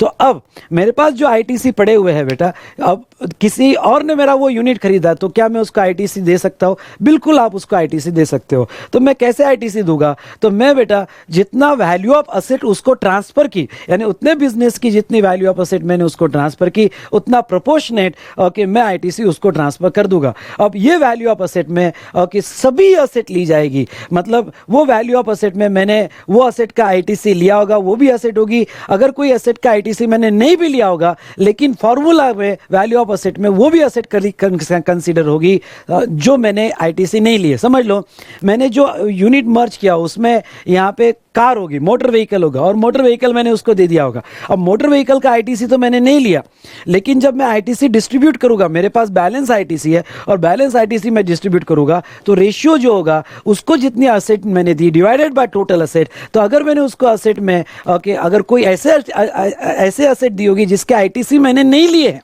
जिसके आईटीसी मैंने नहीं लिए लेकिन मेरे फॉर्मूला में वैल्यू ऑफ असेट में वो कंसीडर किया जाएगा। एक इंपॉर्टेंट चेंज हुआ ना। उसके बाद में 18.4 और 18.6 रिवर्सल ऑफ आईटीसी। अब ये रिवर्सल ऑफ आईटीसी क्या है? 18.4 मतलब बेटा ये उल्टा स्विचिंग। उल्टा स्विचिंग मतलब पहले आप नॉर्मल स्कीम में थे फिर कंपोजिशन में आए, पहले आप नॉर्मल में थे फिर एग्जम्पशन में आए, या फिर पहले आप जो है बेटा उल्टा स्विचिंग में पहले आप नॉर्मल फिर एग्जम्पशन में आए, या फिर पहले आप ध्यान से सुनना ओके पहले आप यहाँ पे रजिस्टर्ड थे फिर आपने रजिस्ट्रेशन कैंसिल कर दिया। तीनों केसेस मैंने लिए कि तीनों केसेस, तो यहाँ एक ही सेक्शन लगता है तीनों केसेस को, वो है 18.4। 18.4 में 3 केसेस अगर होती है, मतलब नॉर्मल से कंपोजिशन में आना, नॉर्मल से एग्जम्पशन में आना, या फिर रजिस्टर से अनरजिस्टर्ड में चले जाना, तो वो सिचुएशन में आपको आईटीसी रिवर्स करने पड़ते हैं। अब ये आईटीसी रिवर्स करने क्या कहते हैं, वो फॉर्मूला कैसे देते हैं? जिस दिन आप स्विच हो रहे हो ओके उल्टा स्विचिंग हो रहा, उसके पहले वाले दिन सुनना, उसके पहले वाले दिन जो इनपुट का स्टॉक पड़ा होगा वो स्टॉक का आईटीसी, स्टॉक तीनों लेवल पे पड़ा होगा, स्टोर में, सेमी फिनिश गुड्स में या फिनिश गुड्स में, तीनों लेवल पे जो स्टॉक पड़ा होगा वो तीनों लेवल का स्टॉक आपको कंसीडर करना पड़ेगा। और वो तीनों लेवल का स्टॉक आपको जो इनपुट का, तो वो उसका आईटीसी प्रोपोर्शनेट आईटीसी आपको निकालना पड़ेगा। तो उन सब के जो इनवॉइसेस है, क्योंकि आपने जब वो परचेस किया था तब क्रेडिट लिए होगे। क्यों क्रेडिट लिए होगे? क्योंकि तब आप नॉर्मल लिस्ट में थे, तब आप रजिस्टर्ड थे, अब आप उल्टा स्विच हो गए हो, तो ऐसे केस में आपने उसका क्रेडिट लिया होगा। तो अगर आपने उसका क्रेडिट लिया है बेटा, तो अब वो स्टॉक में है और आप इसके बाद आप आउटवर्ड टैक्स देने वाले नहीं हो, इसलिए उसके क्रेडिट जो है आपको रिवर्स करने पड़ेंगे। तो आपको इनपुट के वो इनवॉइसेस निकालने पड़ेंगे, फीफो मेथड के बेस पे वो इनवॉइसेस निकालना पड़ेंगे, और जितना स्टॉक पड़ा हुआ उसका प्रोपोर्शनेट आईटीसी निकालना पड़ेगा। और वो प्रोपोर्शनेट आईटीसी आपके इलेक्ट्रॉनिक क्रेडिट लेजर में बैलेंस होगा तो उतना रिवर्स करना पड़ेगा, और बैलेंस नहीं होगा तो आपको पे करना पड़ेगा। और ख्याल रहे, अगर आपको इनवॉइस नहीं मिल रहे इनपुट्स के, क्योंकि 2 साल 3 साल 4 साल पुराना इनपुट है और उसके इनवॉइस आपको नहीं मिल रहे हैं, तो आज की मार्केट वैल्यू पे जो जीएसटी आएगा, वो जो स्टॉक पड़ा है और आज की मार्केट वैल्यू पे, इस पे क्वेश्चन आ सकता है, आज की मार्केट वैल्यू पे जो जीएसटी आएगा तो वो जीएसटी का आपको आईटीसी रिवर्स करना पड़ेगा। मतलब वो स्टॉक का पुराना इनवॉइस नहीं मिल रहा है, इसलिए उसका प्रोपोर्शनल आईटीसी कैलकुलेट नहीं कर पा रहे हो। तो फिर आज अगर ये मार्केट में बेचा जाए तो कितनी टैक्स लगता है, और उतना टैक्स का आईटीसी आपको रिवर्स करना पड़ेगा। तो आपको इनपुट्स के तो करने ही पड़ेंगे बेटा, सेकंड कैपिटल गुड्स के भी करने पड़ेंगे। और यहाँ कैपिटल गुड्स 5% वाला क्राइटेरिया नहीं है, यहाँ पे कैपिटल गुड्स का कितना रिवर्स करना पड़ेगा, तो जो उसकी रिमेनिंग यूजफुल लाइफ बाकी होगी, मतलब यहाँ पे आपने अगर 5 साल की लाइफ आप कंसिडर करोगे और 5 साल में जितनी लिविंग यूजफुल लाइफ बाकी होगी, मतलब आपने 4 साल ओके 3 महीना यूज कर लिया, तो बचे हुआ जो बेटा 9 महीना है उतना प्रोपोर्शनेट रिवर्सल आपको करना पड़ेगा। तो यहाँ 5% क्राइटेरिया पे नहीं है, वो फॉर्मूला, वो एग्जाम्पल रेगुलर बुक से ध्यान से पढ़ के जाना, जो उसकी रिमेनिंग यूजफुल लाइफ होगी वो रिमेनिंग यूजफुल लाइफ पे आपको आईटीसी रिवर्स करना पड़ेगा। ओके, और समझ लो आपने जो रिवर्सल निकाला और आपके इलेक्ट्रॉनिक क्रेडिट लेजर में ह्यूज बैलेंस था और आपने जो रिवर्सल निकाला वो रिवर्सल करने के बाद भी बैलेंस बाकी है, तो जो बाकी का बैलेंस है वो लैप्स हो जाएगा। तो देखो दो चीजें हो सकती है, आपकी इलेक्ट्रॉनिक क्रेडिट लेजर में कम बैलेंस होगा और रिवर्सल ज्यादा आ रहा होगा, तो वो रिवर्स करके बाकी का बैलेंस आप पे करोगे। अगर आपके इलेक्ट्रॉनिक क्रेडिट लेजर में ह्यूज बैलेंस होगा, ध्यान से सुनना, आपकी इलेक्ट्रॉनिक क्रेडिट लेजर में ह्यूज बैलेंस होगा और ये रिवर्सल कम होगा, तो ये रिवर्सल रिवर्स करके बाकी का जो बैलेंस होगा बेटा, वो बैलेंस जो है आपको यहाँ पे लैप्स कर दिया जाएगा। तो और दूसरी बात आपको जब ये इनपुट के रिवर्सल करने हैं, कैपिटल गुड्स के रिवर्सल करने हैं, तो पिछले 1 साल का नहीं देखा जाएगा। यानी गवर्नमेंट की चालाकी देखो, जब उधर क्रेडिट लेने हैं, यहाँ पे क्रेडिट लेने हैं, तो लास्ट 1 ईयर के इनपुट्स और कैपिटल गुड्स का ही आप क्रेडिट ले सकते हो। लेकिन बेटा यहाँ पे जो यहाँ पे क्रेडिट रिवर्सल की बात आती है, तो 3 साल पुराना भी इनपुट अगर आज स्टॉक में होगा तो उसका भी रिवर्सल किया जाएगा। अगर उसका इनवॉइस नहीं मिलता है तो उसकी आज की मार्केट वैल्यू पे जीएसटी कैलकुलेट करके रिवर्स किया जाएगा, पर रिवर्स तो किया ही जाएगा। ये गवर्नमेंट की चालाकी है। बाकी पॉइंट्स आपने पढ़ लेना, हमने मेन पॉइंट्स तो यहाँ पढ़ लिए। फिर बेटा 18.6 यहाँ पे क्या कहता है ये समझ लो। 18.6 रिवर्सल ऑफ आईटीसी, 18.6 जो है reversal of ITC, capital goods और प्लांट एंड मशीनरी जो supplied on which ITC is taken. Okay, तो आपने कोई capital goods plant and machinery supply किया जिसका आपने आईटीसी ले लिया। तो देखो अब मैं आपको बता देता हूँ, अगर कोई कैपिटल गुड्स है, प्लांट एंड मशीनरी आप आईटीसी ले चुके हो और आप जो है बाद में उसको सप्लाई कर रहे हो, वो सप्लाई विद कंसिडरेशन हो या विदाउट कंसिडरेशन हो, पर आप सप्लाई कर रहे हो, तो आप क्या सोचोगे कि आपने जो कैपिटल गुड्स खरीदा, सप्लाई कर दिया, तो उसके ऊपर जीएसटी दे दोगे, क्रेडिट कंटिन्यू हो जाएगा क्योंकि उसे सप्लाई माना जाएगा। एग्जाम्पल के तौर में आपने 50 लाख की मशीनरी खरीदी। ओके, जस्ट अभी समझ लो ये दिसंबर महीना है, 50 लाख की मशीनरी खरीदी आपने, उसके ऊपर जीएसटी 6 लाख रुपए दिया आपने। सुनना ध्यान से, उसके ऊपर जीएसटी कितना दिया बेटा आपने? 6 लाख रुपए उसके ऊपर जीएसटी आपने दिया। डन। तो अब 6 लाख रुपए आपने उसका जीएसटी दिया, आपने जीएसटी का क्रेडिट ले लिया, कैपिटल गुड्स का आपको 100% क्रेडिट है, तो आपने क्रेडिट भी ले लिया, यूज भी कर लिया, और वो 50 लाख का मशीनरी 3 महीने बाद आपने 10 लाख में बेच दिया। ओके, 3 में हो सकता है मशीनरी का काम नहीं है, आपने 3 महीने में ही 10 लाख में बेच दिया। तो अब 10 लाख में बेचा आपने, तो any goods supply for consideration, तो आपने उसको बेचा, इसलिए 7(1)(a) का सप्लाई हो गया। अब आपने 10 लाख में उसको बेचा, अब 10 लाख में उसको बेचा तो 10 लाख का जीएसटी कितना आएगा? 12% के हिसाब से 1,20,000। तो अब देखो क्या है, क्रेडिट आपने 6 लाख का लिया है और वो जब मशीन बेची तो मशीन पे आप टैक्स निकाल रहे हो सिर्फ 1,20,000, मतलब इनडायरेक्टली 6 लाख माइनस 1,20,000, यानी आपने 5,80,000 का क्रेडिट खा गए। मशीन भी हाथ में नहीं रही, मशीन बेच रहे हो, 10 लाख में ही बेच रहे हो, और उसके ऊपर जो टैक्स आ रहा है वो 1,20,000 आ है, और उस पर आपने जो क्रेडिट लिया वो 6 लाख का क्रेडिट लिया। मतलब क्या कि आपने क्रेडिट गवर्नमेंट से 6 लाख का क्लेम कर लिया और आप उसके ऊपर बेचते वक्त टैक्स सिर्फ 1,20,000 रुपए दे रहे हो। तो यहां पे बेटा ध्यान रखना, गवर्नमेंट का इसमें लॉस क्या हो जाएगा? गवर्नमेंट का इसमें 5,80,000 का, ओके 4,80,000 का बेनिफिट जो है यहाँ पे ओके एसएससी खा गया। तो गवर्नमेंट भी बड़ी चालाक है। 18(6) में गवर्नमेंट क्या कहती है? स्पेशली कैपिटल गुड्स और प्लांट एंड मशीनरी जिसका आईटीसी आपने लिया है और यूज करने के बाद अगर आप बेचते हो, सप्लाई कर देते हो, सप्लाई में आप सेल करते हो, ट्रांसफर, बार्टर, लीज, रेंटल जो भी है, अगर आप उसको सप्लाई कर देते हो तो ऐसे सिचुएशन में आपका क्या देखा जाएगा? तो आपका यहां पे जो जब आप सप्लाई कर रहे हो तो उसकी जो ट्रांजैक्शन वैल्यू होगी, यानी 10 लाख की ट्रांजैक्शन वैल्यू आप लोगे, उस पर जीएसटी या फिर जो आईटीसी लिया -5% पर क्वार्टर, कैलेंडर क्वार्टर लिया जाएगा, -5% पर क्वार्टर, ओके, वो रिड्यूस करके जो अमाउंट आएगा, तो ट्रांजैक्शन वैल्यू का जीएसटी या 5% पर क्वार्टर रिड्यूस करने के बाद जो अमाउंट आएगी, whichever is higher, come on, I repeat, क्या कहा मैंने? विचएवर इज हायर, वो अमाउंट आपको पे करनी पड़ेगी। यानी गवर्नमेंट चालाक है। गवर्नमेंट क्या कहती है? गवर्नमेंट ये कहती है कि देख भाई, ओके, तू 1,20,000 देगा 10 लाख पे, लेकिन तूने क्रेडिट तो 6 लाख लिया हुआ है, 6 लाख और एक क्वार्टर यूज किया, 3 महीने, मतलब एक क्वार्टर, मतलब -5%, तो -5% यानी 30,000 होते हैं, मतलब कितने बचते हैं? 5,70,000। 5,70,000 या फिर तेरा जो टैक्स आ रहा है 1,20,000, विच एवर इज हायर, इतना हम टैक्स लेंगे।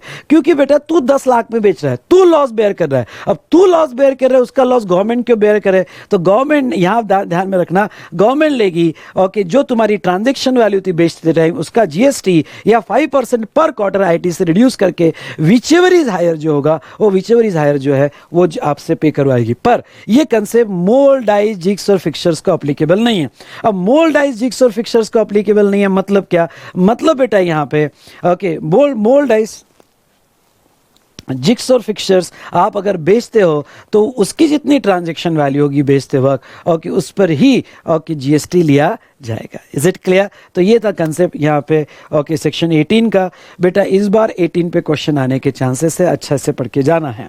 तो हमने देखा यहाँ पे 17, 18, ठीक है। अब बेटा ये जो है अपॉर्शनमेंट ऑफ आईटीसी, जो सीए इंटर या आईपीसी के स्टूडेंट है ये पढ़ो भी मत, छोड़ देना, नहीं पूछा जाएगा। या जितना मैंने रेगुलर क्लास में पढ़ा है उतना ही ये वाला कंसेप्ट आपने पढ़ लेना है। पर फाइनल के लिए हम इसको डिटेल में डिस्कस करेंगे। तो ठीक है, यहाँ तक जो इंटर के लिए कॉमन था, लेकिन फाइनल के लिए हम इसको डिटेल में डिस्कस करेंगे, प्लस सेक्शन 19 और 20 वो भी डिस्कस करेंगे। तो बेटा यहाँ आज का सेशन यहीं रोकते हैं। ओके, नेक्स्ट सेशन जो है, नेक्स्ट सेशन में मैं जो है यहाँ पे आपके अभी तक जो भी डिस्कशन किया उसके डाउट भी कंसिडर करूँगा, और ये 17 का अपॉर्शनमेंट और 19-20 जो है आईएसडी वगैरह हम नेक्स्ट सेशन में कंटिन्यू करेंगे। ठीक है बेटा, तो चलो दोस्तों यहीं रुकता है। Thank you to all of you. फटाफट आप इसका रिवीजन भी कर लीजिए, इससे रिलेटेड क्वेश्चंस भी पढ़ लीजिएगा। ठीक है, चलो।